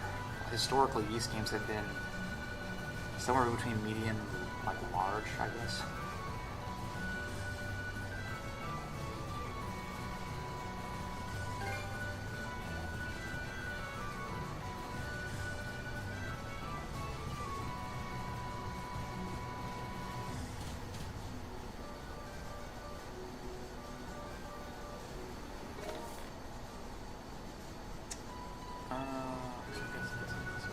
Look at us go! Ooh, a new island. Maybe we can land there. Let me. Ooh, hold on.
Yeah, medium rare. This one, for some reason, a lot of the yeast games seem to be like a almost buried treasure, like among JRPG enthusiasts like me. They're just, I don't know, not that many people seem to play them, even though they keep coming out with them. But I think it's because they're popular in Japan. I don't know. I don't know. Wonder what's fighting in these waters. A runaway. I wonder who it could be. It'd have to be someone brave enough to make a break for it and skilled enough to pull it off. I can't think of anyone I know who fits that bill.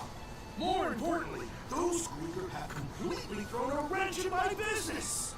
But surely the mighty Baltic Sea Force will waste no time driving those scoundrels out for us. Quit rubbing your palms together like that before you get on my nerves.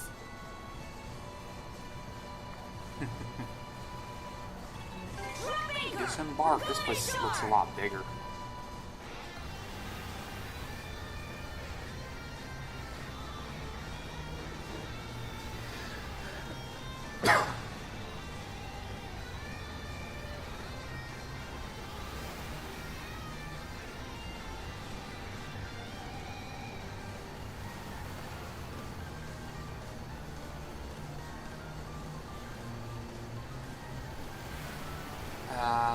No. I think bad jokes are. You know, you ever heard of that? I'm trying to remember what experiment it was, where people would they would like, you know, have people come in for a survey on things, and then they would just leave them in the room and not do anything with them. And they would leave things in the room. And one of the things that was obviously meant to just shock yourself. Like, it was just there, so like, and the people knew that you could shock yourself with it, and people got so bored that they would just start shocking themselves, and it was painful, but it was better than just being bored. I don't know if that's evil or not. It seems like something that's necessary for people. People seem to rather be in pain or bored, or I'm sorry, in pain than bored. So people probably like to have bad jokes than probably no jokes at all. I don't know. Should be a good spot to rest.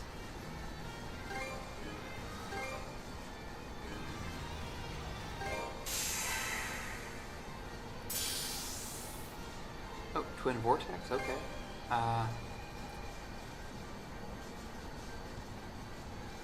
I want to get rid of the Blazel Cross. I don't like that, but crap.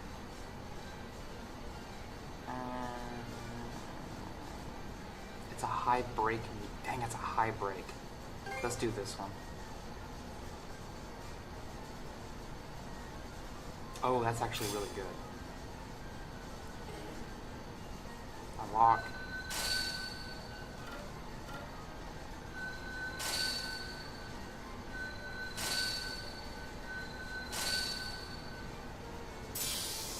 There's Quick Pierce. Sure, let's set that skill. What's my... Oh, Sword Slash is 100% now.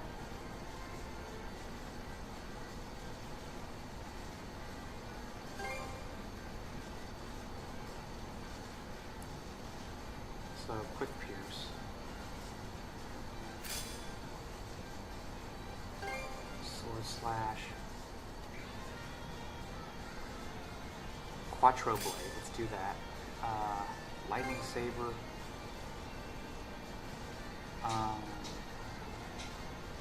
Blade Dance. And okay, good.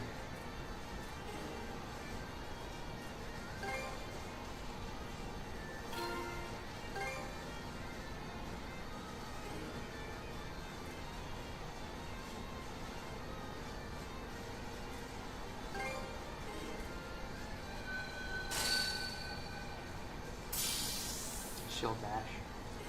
Let's look at that later.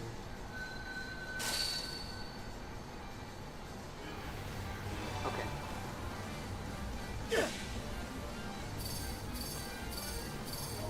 Let's see before because I know this is gonna be a fight coming up.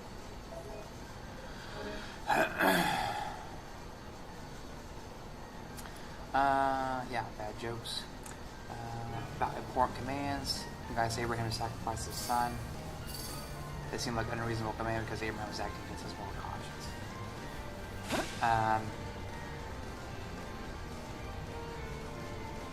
I don't know, was he? Right. He seemed to assume that God was going to raise him back from the dead, Isaac, right? And actually, didn't he come from the land of Ur where this was kind of normal practice?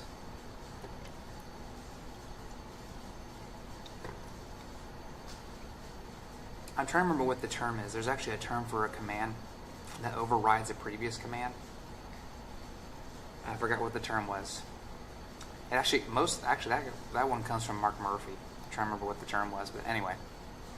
Not sure if that's in your interpretation you're buying, but just using examples of abhorrent commands. So, yeah. So, I don't really think it's any more difficult to explain than a number of things that people should do but they don't think they should do, and they find it even somewhat disgusting, like the number of people who need, say, let's just use this example because I think this is funny. The number of people who think that they say they find marriage abhorrent and they don't ever think they should get married. But it turns out marriage would actually be a fantastic thing for them and actually would make them fulfilled. Right? They find it abhorrent. Right? You say that you tell them, hey, you actually have an obligation to get married, and then they'll just find that abhorrent, even if they should. Right? So it's so yeah, that's actually a moral psychological question. Right? So what do we do with people who find things they ought to do abhorrent? Right? So that seems like a general problem for like realism in general.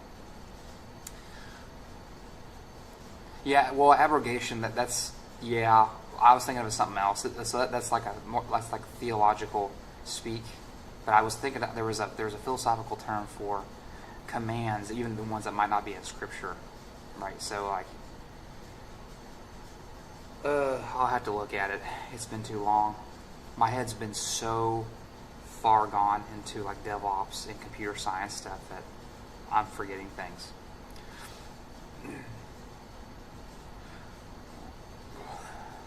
Yeah, you can have categorical reasons for things and still find them abhorrent, can't you? Like, there are plenty of things that I know I should do, but man, I freaking hate it.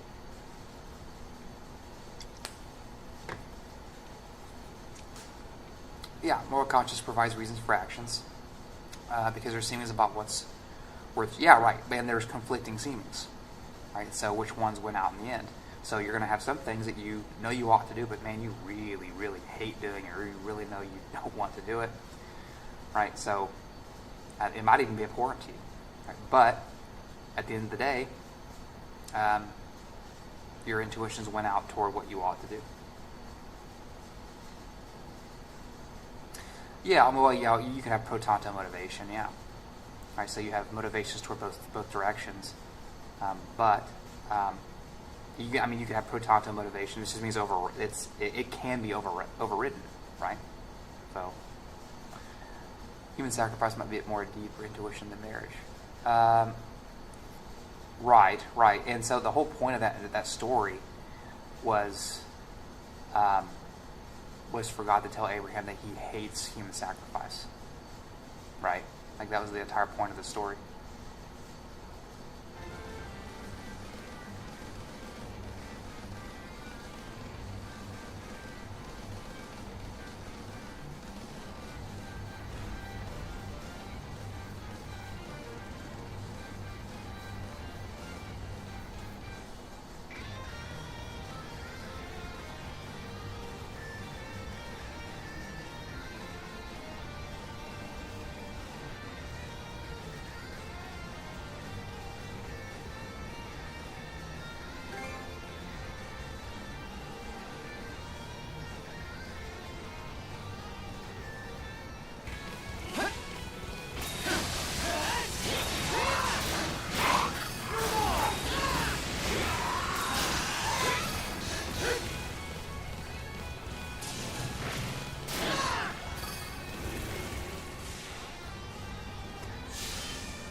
This place is nice looking. Look how nice this place is. That's a good picture. Share. Take a screenshot. I like that.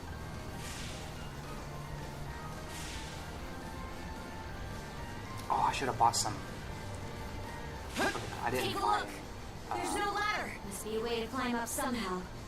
Let's poke around the area. I should have bought some bait. I couldn't focus because she was talking. How do I?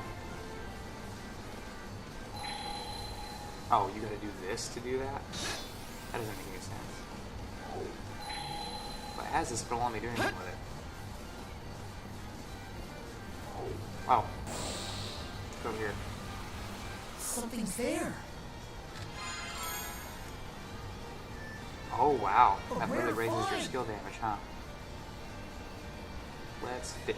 Okay, Who wants to fish? let's give it a shot. I want to fish. Okay, I don't want to fish. I changed my mind.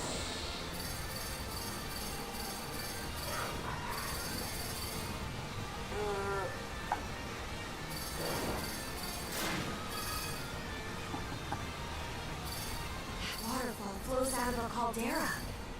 Not a bad view at all. I heard there was a huge eruption here a long time ago. But it's hard to picture. How's that? Let's make tracks!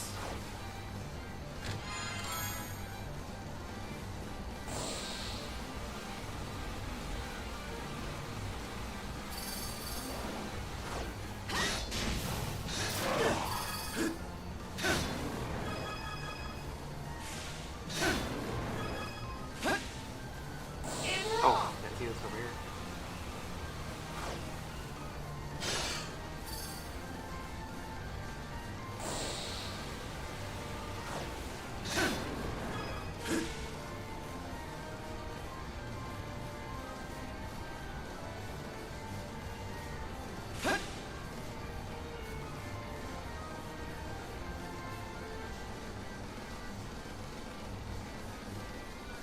Yeah, so if by that you just mean if Abraham was, well, what was that? Hold on. What was that? All the bits? Yeah, look at all those bits.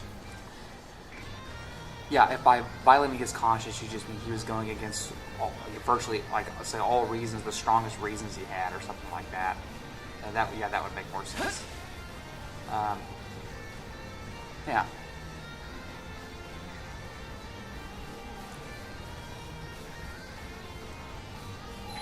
The thing too there, oop, didn't have other competing reasons to obey the command. So, right. So there's a few things going on there. So the command. So for divine command theorists, right, the commands just are the obligations, or they generate the obligations, which means that he had an overriding reason, right, to do that thing. And so, but you might say, well, if he violated his conscience, he didn't, right? So that's the question. What does it mean to violate your conscience? If that means can you fulfill moral obligation without violating your conscience, right? For example, so it probably have to be a conceptual analysis of what it means to violate a conscience. Might come in handy here. So by that, do you mean he would be doing things he thought he ought not do, right? Because if that's the case, then yeah, that makes no sense. Like that would be crazy for him to do. Like, yeah, I don't think I should do this, but I'm gonna do it anyway because I was commanded to or something. It sounds very weird. Oh, these brakes. Oh crap! Shoot, I should be dodging there.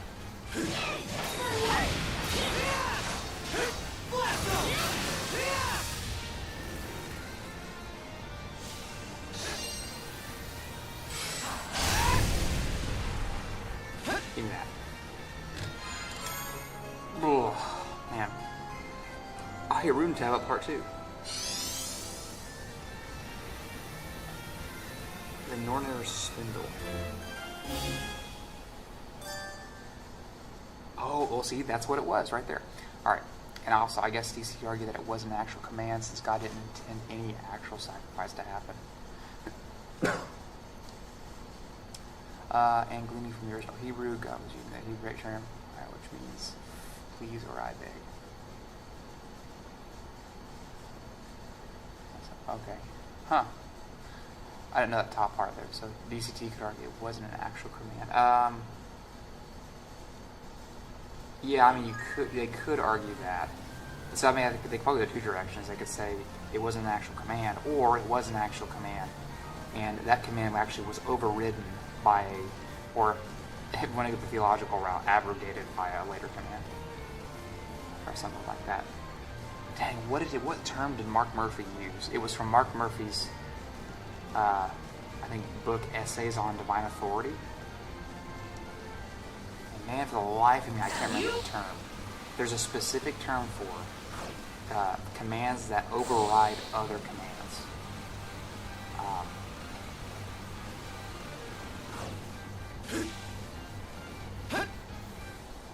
Or maybe you could say, like, I mean, I guess you could use it in the more like normative language, or something like it was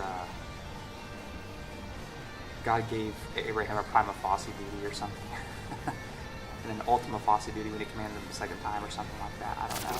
I don't usually talk in those terms, but it's usually like the Divine Command Theorist terms. It worked! We should try grabbing any other spots that look like they might budge. Wait, what? What'd you...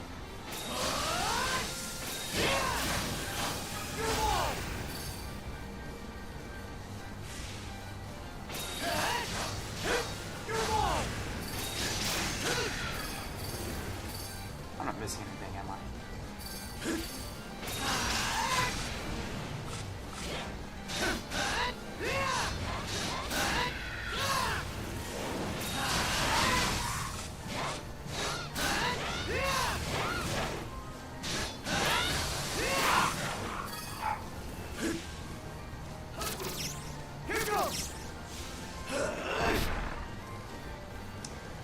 Oh, there's more this way.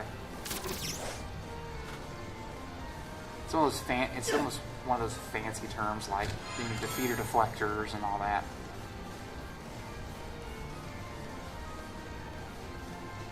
Is there anything down there? Oh, there is. Monosense might come in handy here. Found something! I need to keep remembering to do this, to put this stuff on. There's 6 buried treasures here? That's crazy. Okay.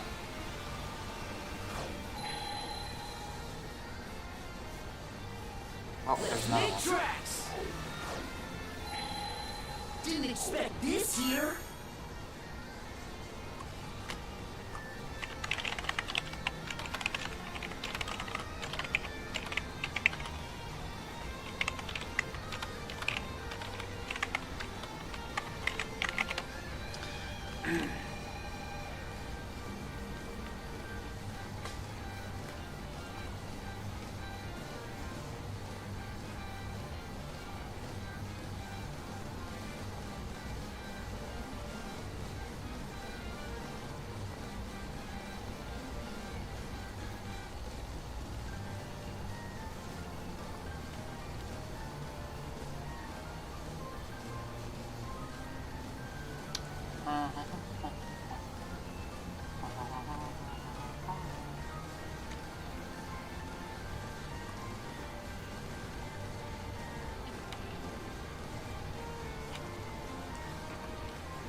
Take it easy, Henry.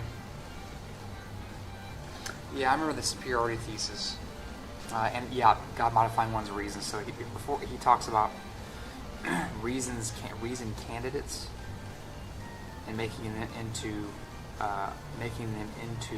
bona fide reasons. And in order to do that, he thinks you need sufficient authority to take it from a mere reason candidate to a bona fide reason. But he used the term. It was something like modifying command, but it wasn't that. It was something else. Basically, that God reserves the right to modify commands as other situations come up or something. And there's a specific term for that, and I don't know what it was, but yeah, I'll find it later. I do remember the superiority thesis, yeah.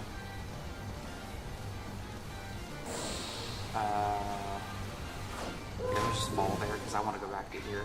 Did I get that over here? I did get it, alright.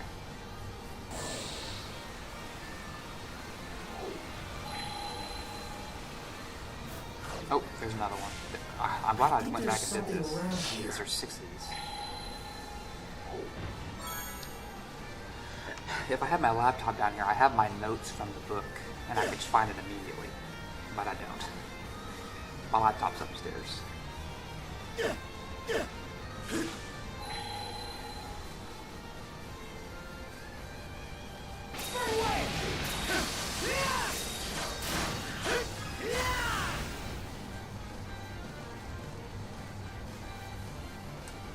Alright, here we go.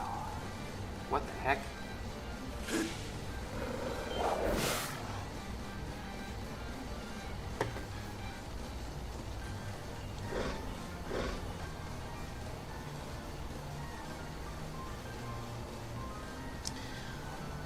Congratulations, that's my 100th message today in the stream.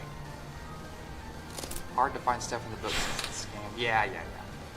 I'll find it because now it's gonna bother me tonight.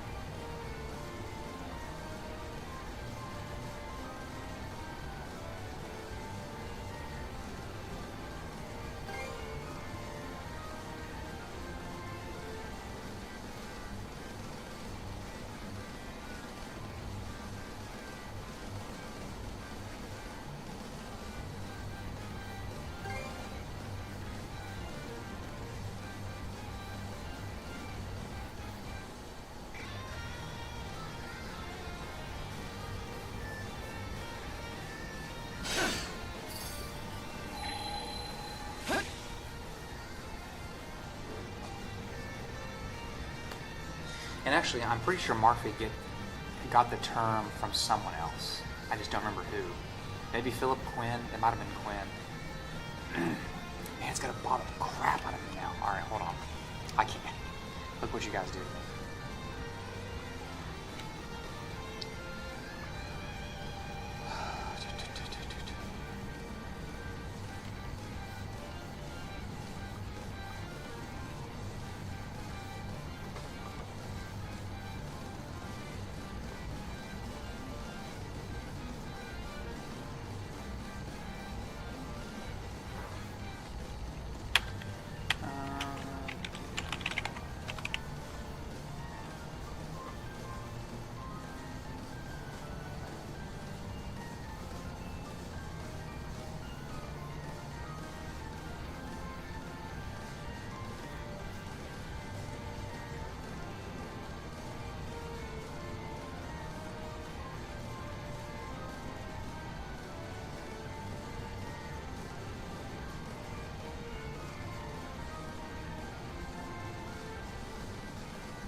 I thought it might be in Murphy's paper in Faith and Philosophy, with the one Divine Command, Divine Will, and Moral Obligation.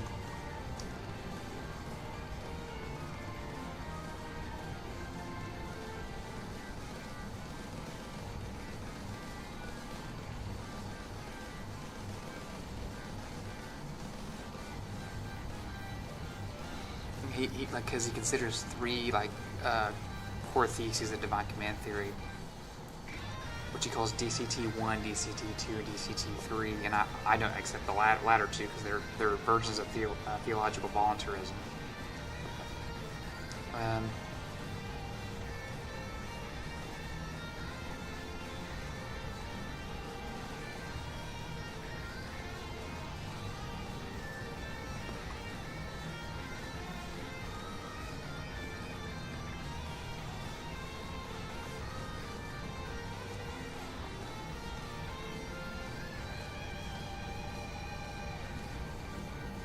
Because I know Warenga, Wierenga, Warenga, he said he would. I remember he would say something like, Abraham did have an obligation to follow what God says, right? So go sacrifice Isaac. So they had an obligation, but then God uttered another obligation or another divine command prior to him doing it, and so it abrogated it. And so that's what Warenga said. And there's more than him. I know there's more than that said. Quinn didn't. I don't think Quinn actually said that. I think he said something like, I think he was more of a voluntarist.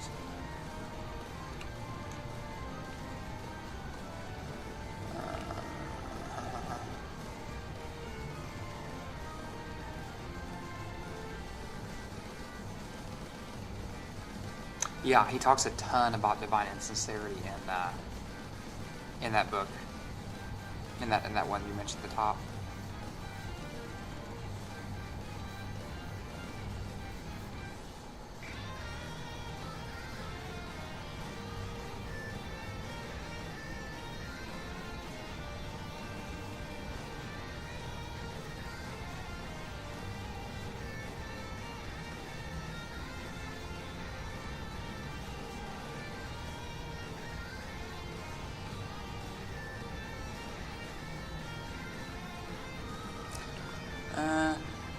It might not be in this one.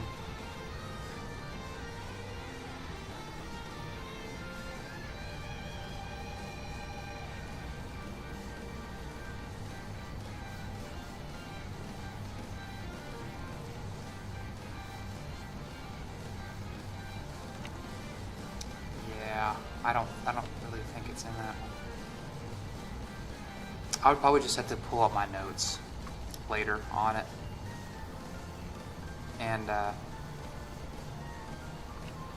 And look at what the term was that was used. But anyway, yeah. So then you have new issues that come up with that, right? Like, can God issue an insincere command? And in what sense is it insincere?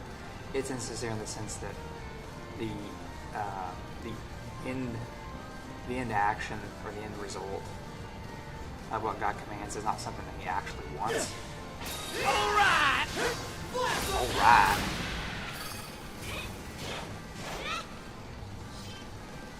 Oh, Falcon Pimple subscribed. Total for 35 months. Tier 1. Look at that. It's everything. You should have a badge now, I think. I just don't remember what all my badges are.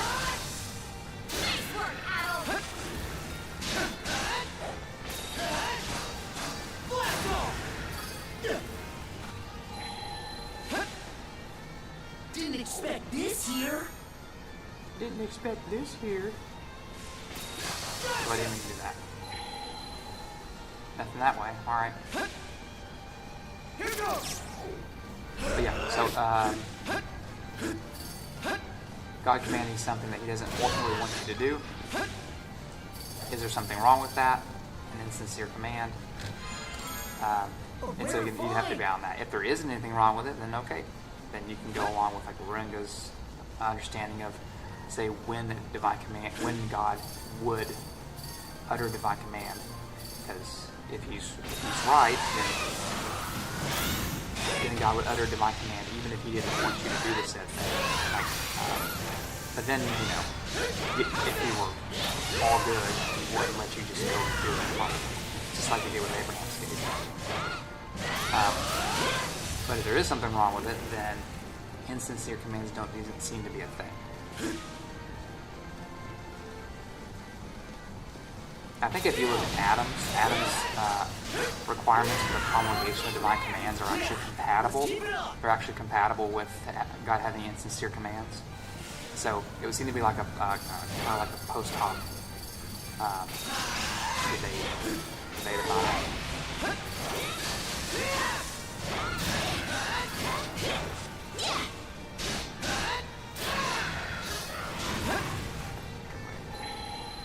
Oh, I gotta go down there.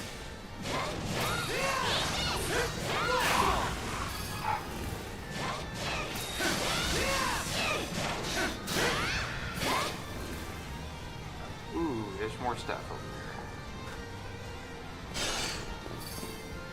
Let's make tracks.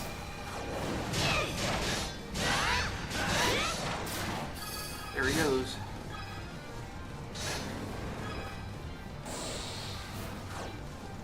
There's more things over here. Make tracks.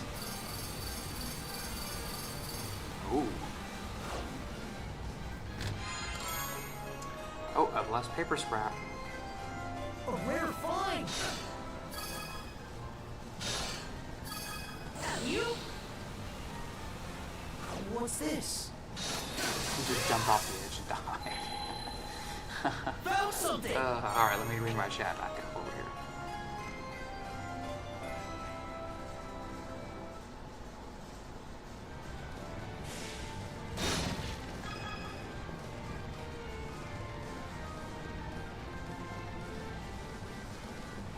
Ooh. And we're off.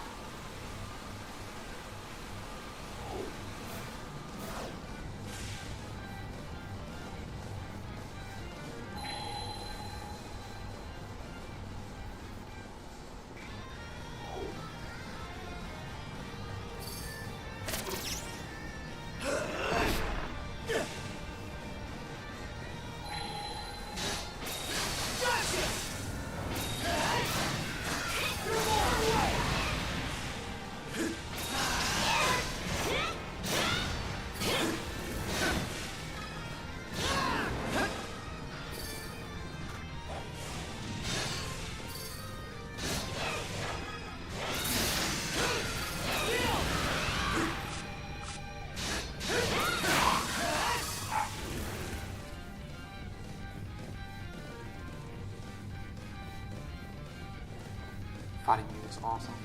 That's actually on the fighting music, it's the level music.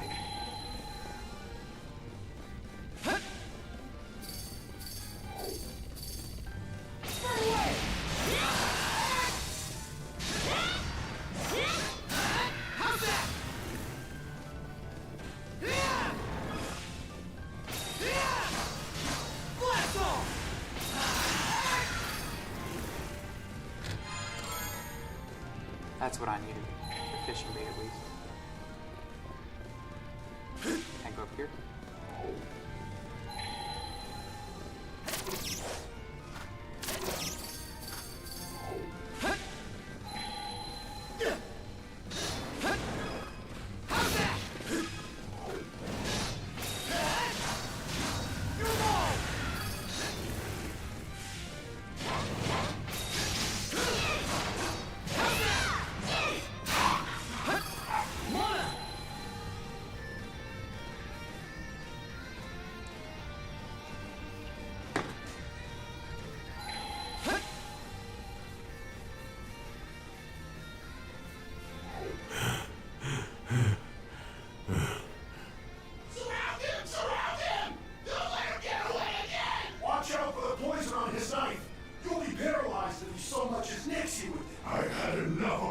Chase you've sent us on. You've given us way more trouble than we should put up with from an old codger like you. Looks like we finally found our man.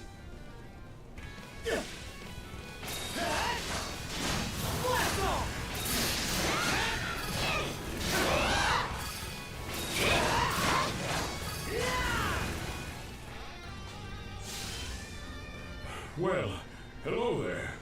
I wondered if that might have been you and your friend, Adel.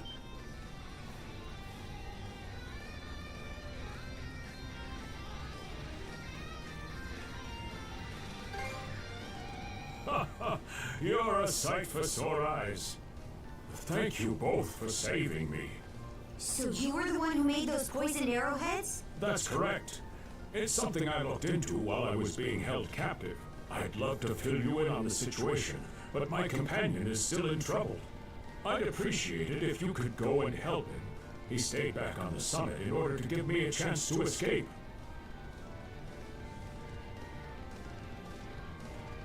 I doubt I would have survived this long on my own without him. All right, we can talk later. Let's get going.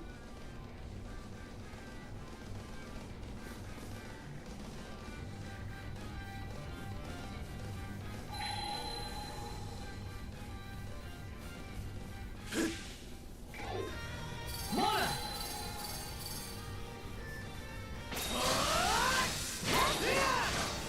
Hit her wall! How's that? My sense might come in handy here.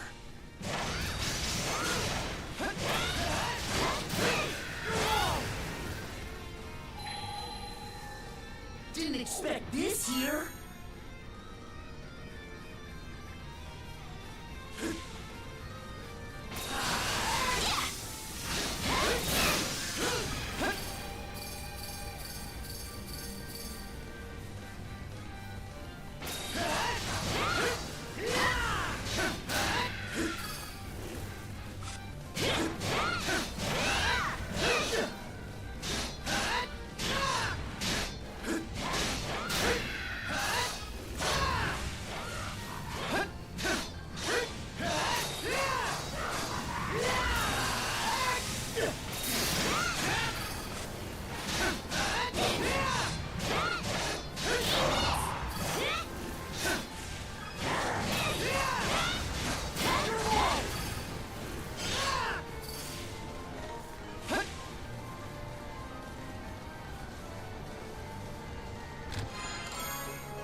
Mona!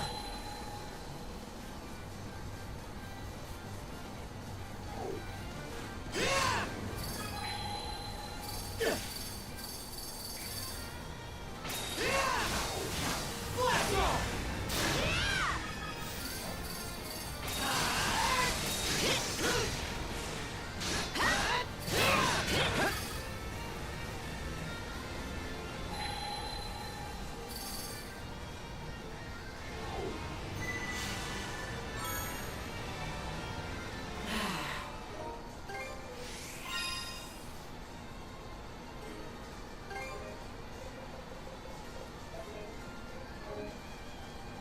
Let's catch our breath. Get crushed! Damn. They've already started fighting.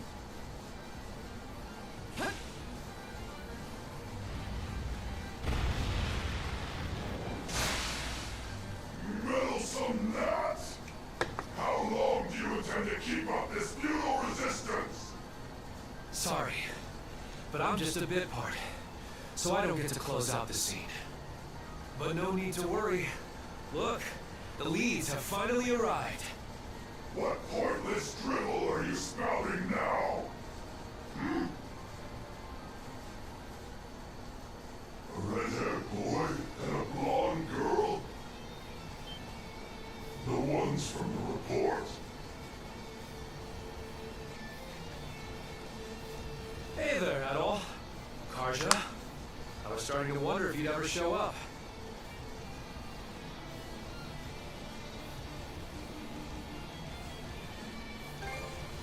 One thing led to another, and, well, this is just where I ended up. Sorry to dump this on you, but you'll have to take over here. Adol and Karja, the mana users that injured Lady Earth. I fretted over what punishment I would receive for letting the prisoner escape. But now, it seems my luck is finally starting to turn around. Come, I'll personally deliver your heads to Lady Earth. Be careful, brother. This one seems way more capable than the others.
You two are really something. Could say the same about you, honestly. You were doing pretty well to hold your own against a Grieger like that. That's high praise coming from the famous pirate princess herself. Hey, Rafe! Dr. Flair. Thank goodness. Looks like we both made it through in one piece. See? I told you Adol and the others would show up, just in the nick of time. And so they did. Your intuition was spot on, son. This isn't making much sense to me, but there's no point standing around on this island. We'll hear the rest of your story after we get you back to the Sondras.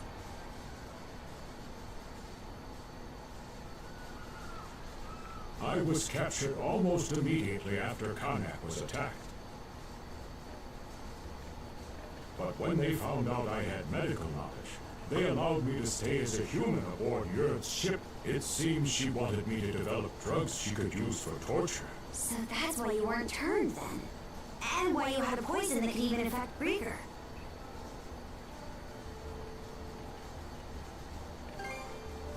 I may not look it, but this isn't the first time I've been in a pickle. As fate would have it, I spotted your ship from my cabin window when you got into that battle over in the Osmond Expanse. Upon learning you were out there, I knew that as long as I stayed alive, we'd meet again someday. I can definitely see why you and Adol are friends.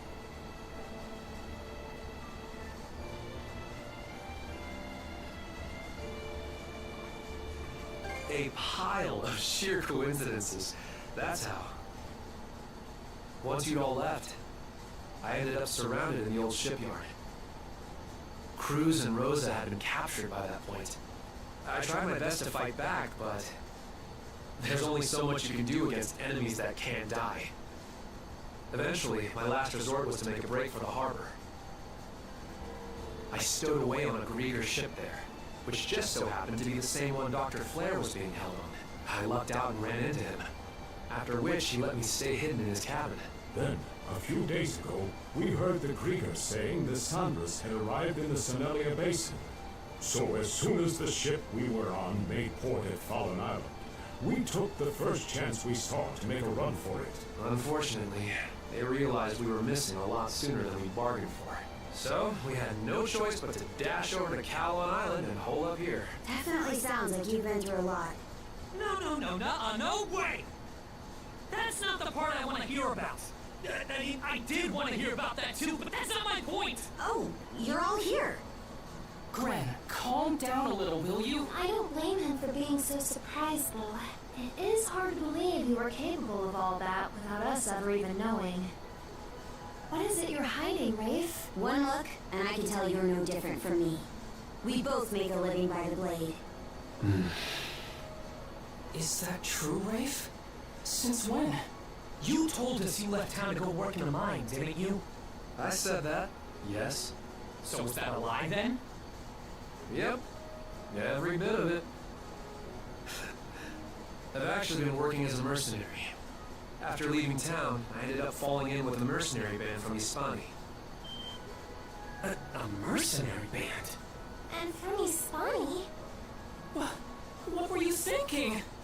As far as the Romans are concerned, Hispania is just another hostile nation, the same as Denmark. If they found out you're working with these Spanish mercenaries, they'd execute you on the spot. Why? Why do this? And why didn't you tell us?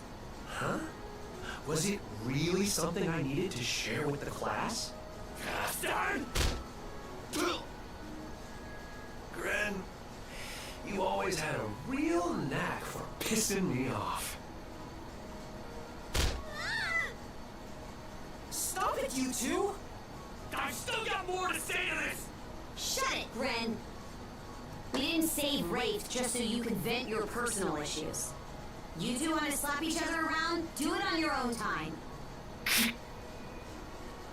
Rafe, since you're a mercenary, I won't mince words. You owe us for saving you. I want you to share whatever information you've uncovered. No need to play hardball. I'm more than willing to cooperate. That's right. There's a lot we need to tell you.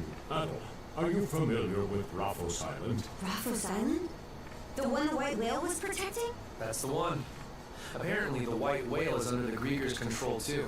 I thought he was acting strange. And that's not all. The Grieger are building themselves a fort on Ralphos Island. They are? Yes, and some of the people from Ilmer Village are being forced to help them do so. After they were all changed to Grieger, just like the people of Karnak. That's so cruel.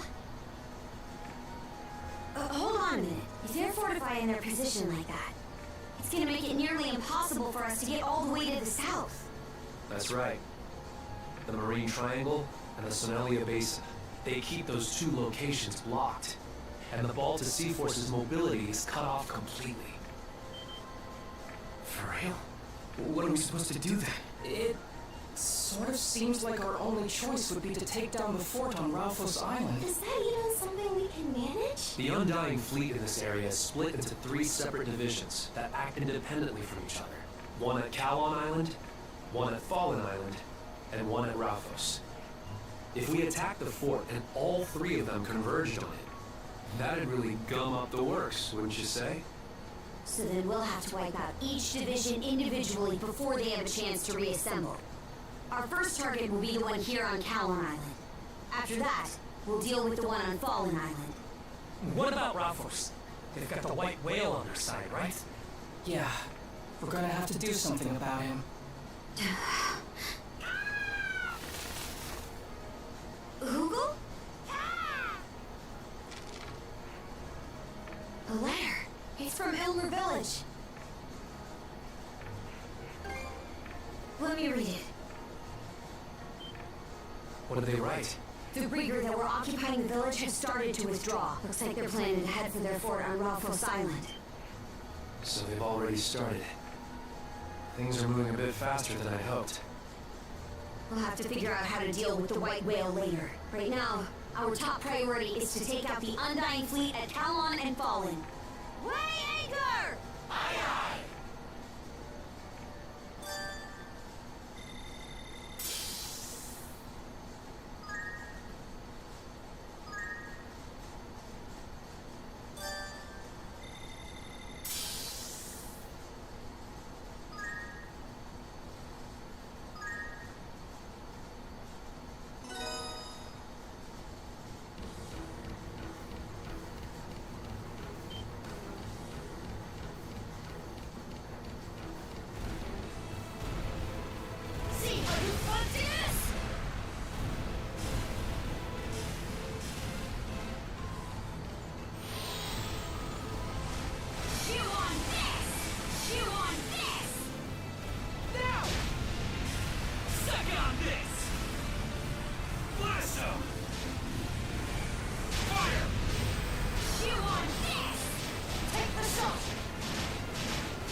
I don't trust Rafe at all. Just so everybody knows, I do not trust him at all. He knows too much about the enemy. Like, way more than you'd ever expect, even a good spy.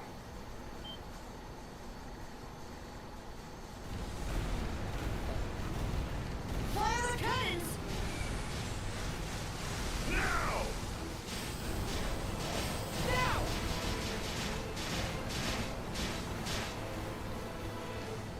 Secret weapon, go!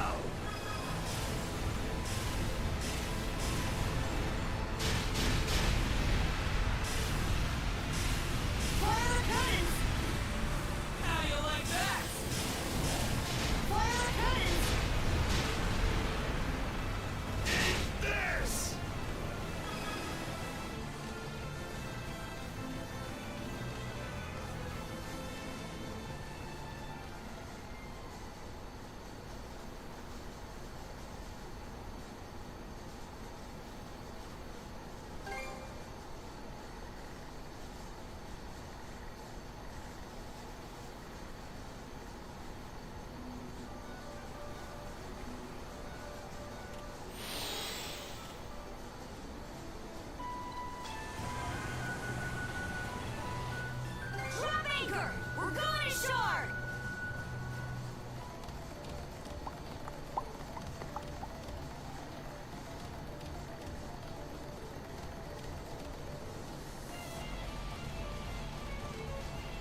Oh, there they are.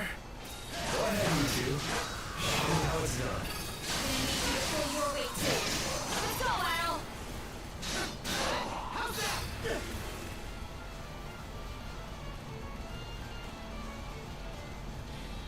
I can't fish. Oh well.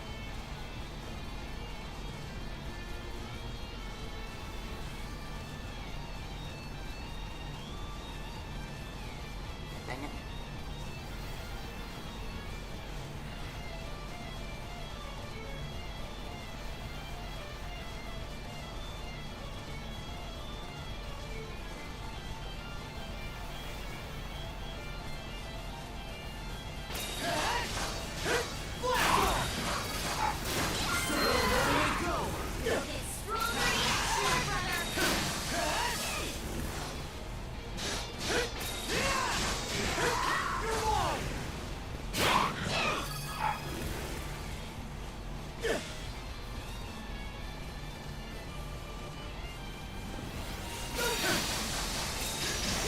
Tackle it together!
Where am I?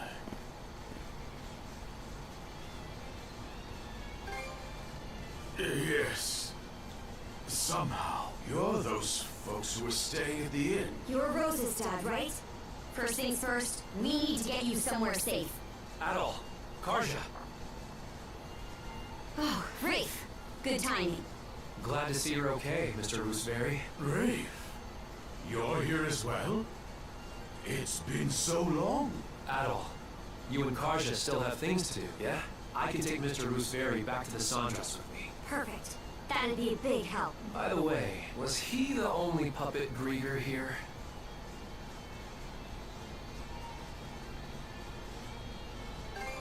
Got it.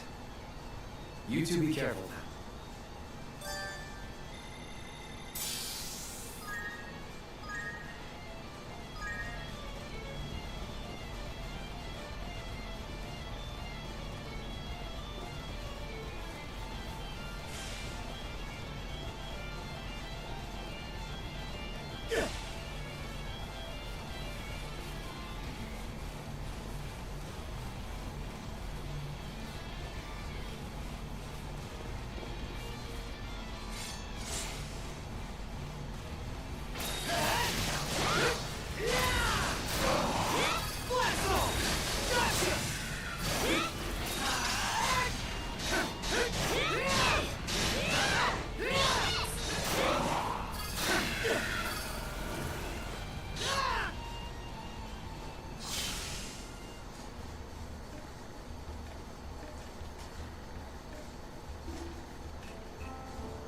These games really sap all your attention, don't they?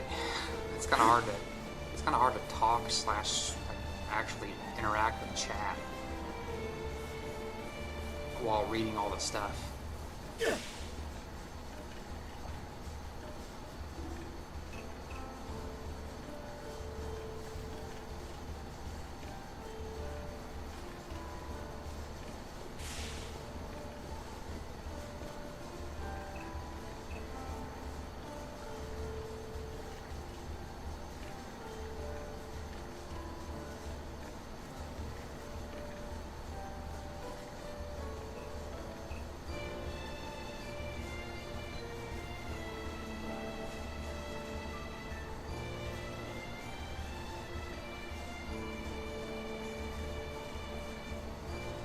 Can I interest you in some tasty food? A box lunch, right? Do you come back next time?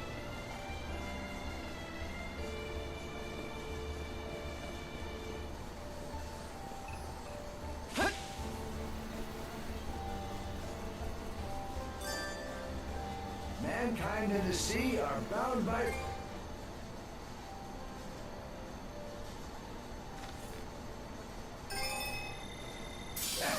She's looking mighty fine now.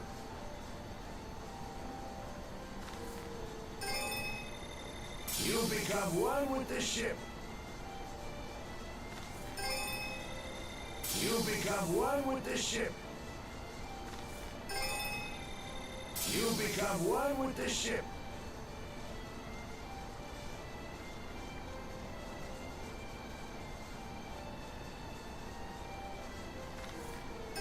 You can't overcome Mother Nature. Gotta meet her halfway.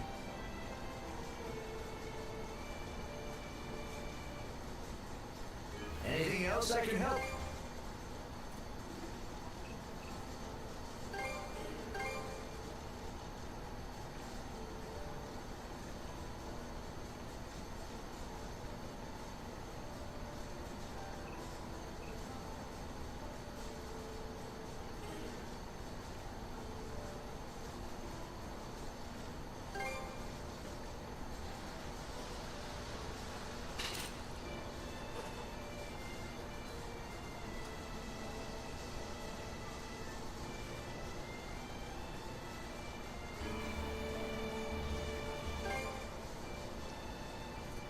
Anything else I can help with? I'll be prick.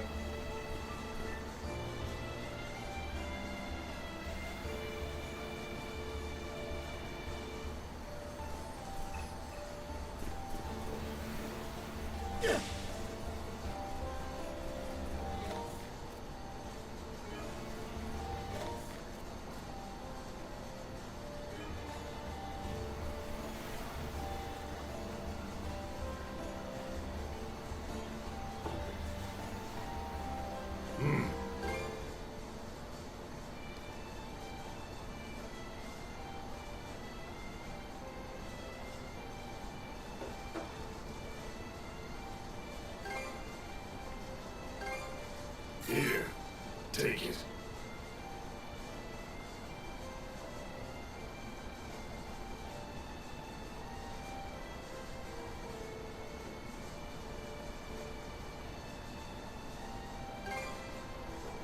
Use it well. You fit on.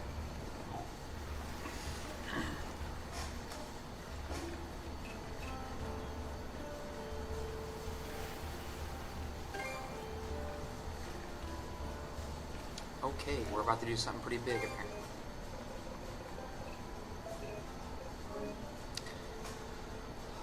Let me check my stream time right now. I got about 8 minutes. 7 minutes. 7 minutes. Alright.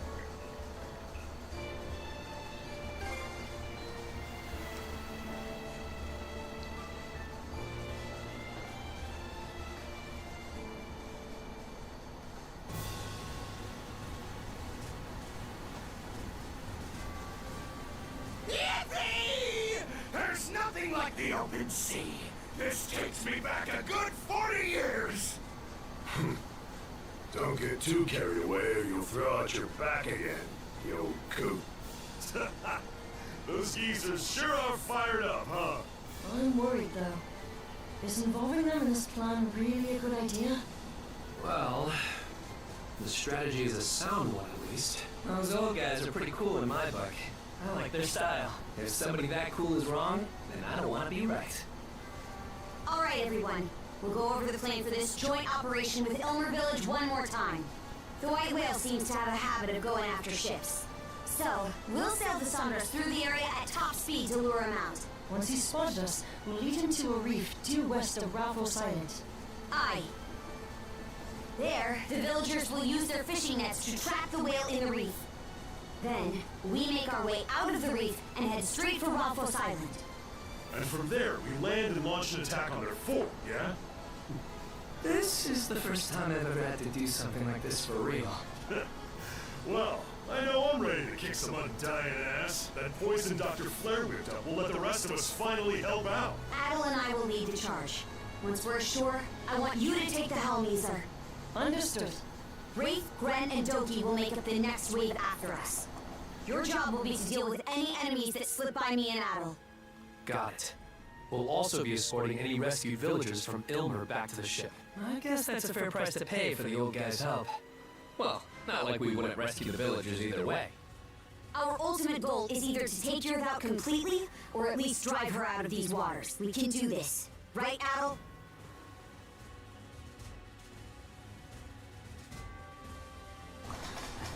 As a response there, I could say we've grown a lot since last time. And like a mature person, or I could say, well, if I can't, then that's it for me.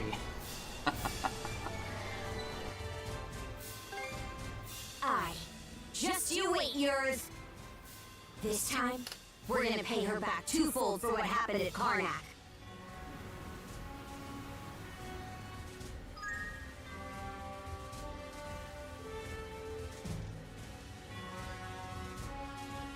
Dealing with the White Whale, slipping into the fort.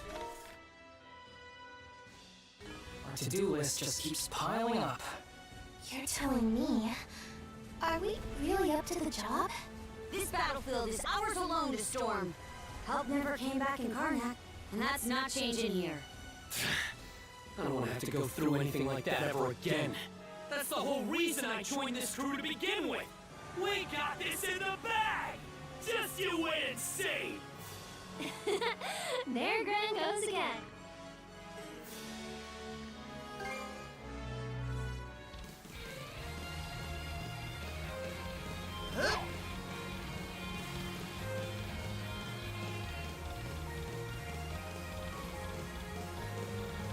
Right. Looking good.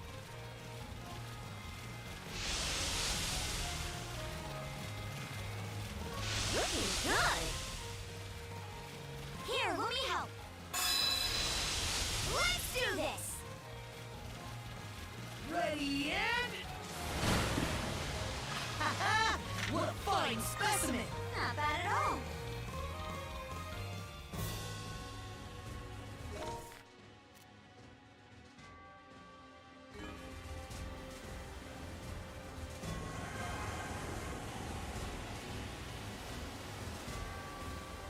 Quick as a flash!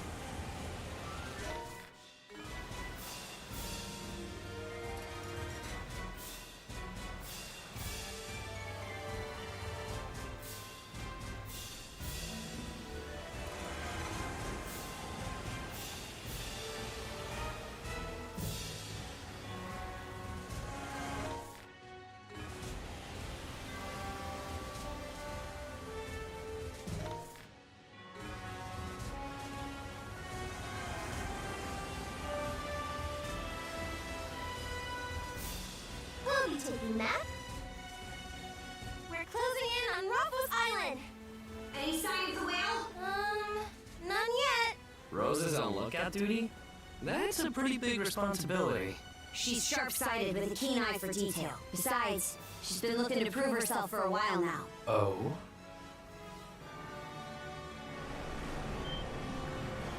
White whale spotted! He's directly below us!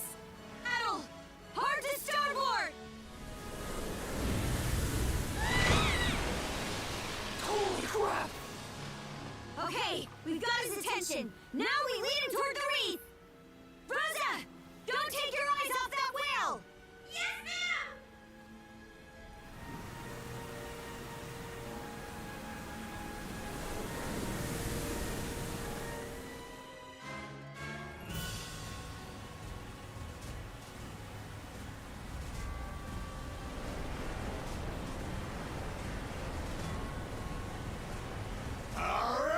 men! We're up! Let's show them what the fishermen of Ilmer Village can do. Yeah!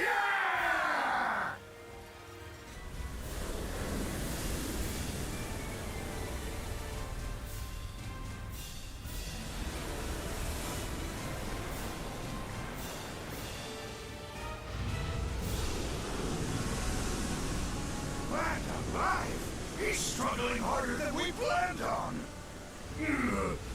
It's like he doesn't even care if he gets hurt.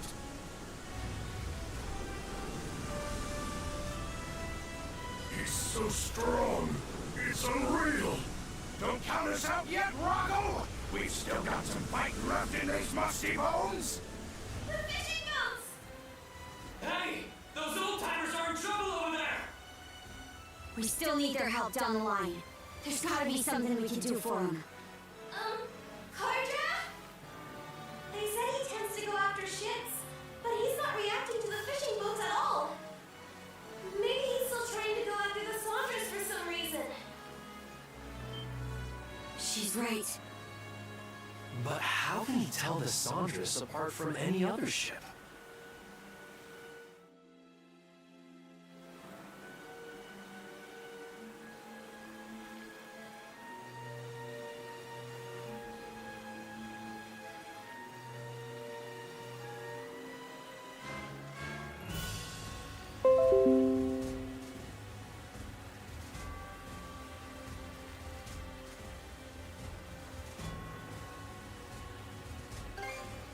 Huh? Then what is he? Oh, I get it. If Yurth's involved, then that makes sense. When it came to Evie, she sent him after me and Adel specifically.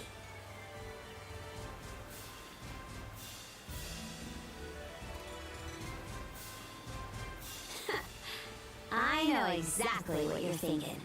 And I agree. Can't let the old-timers have all the fun, huh?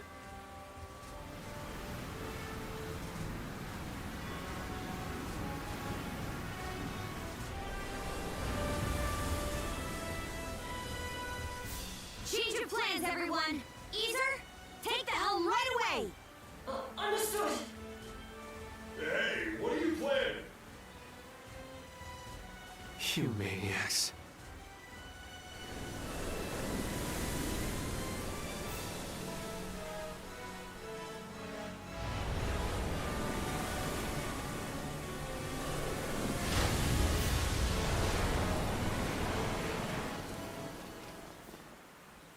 Let's do this, brother!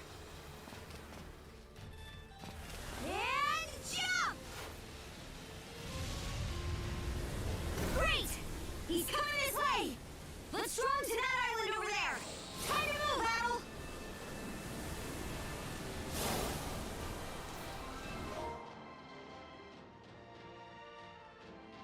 Holy crap, we got like a Final Fantasy VII boarding situation here. Holy crap.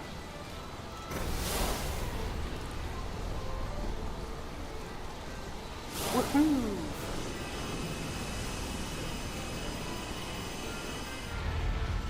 Oh boy. He looked right at us!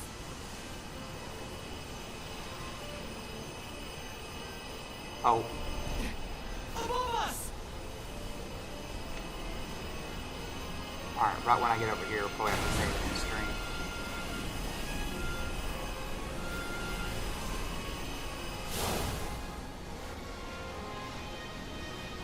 It's crumbling! Get him on!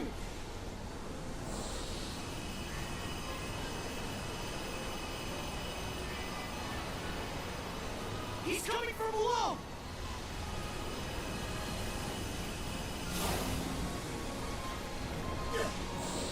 All right! Just keep on luring him! Rocks incoming! Bring it on! We'll dodge him!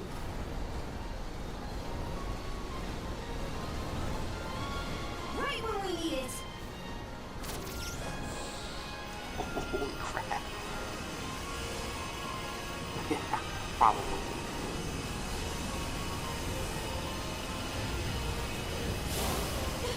Up front! Here goes! Not much further now.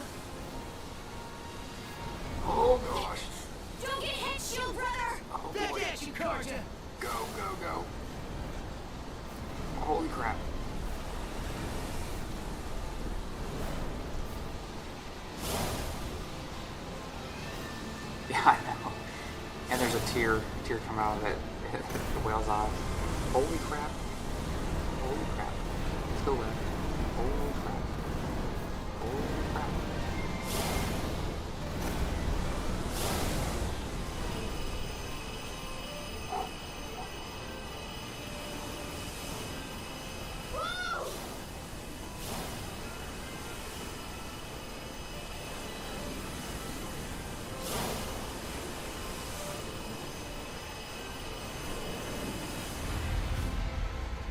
What am I doing? Let's burst past it! That's the way.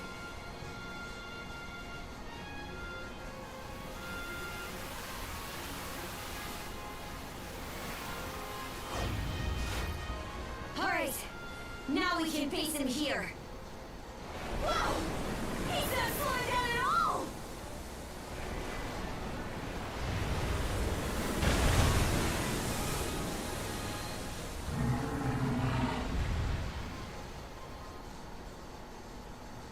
A Grieger?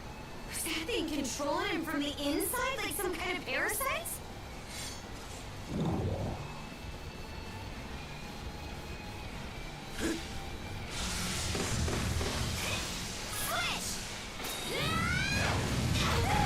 Ow.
Ow.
Whew, got him. Did he come? Oh crap! Oh crap! I wasn't thinking.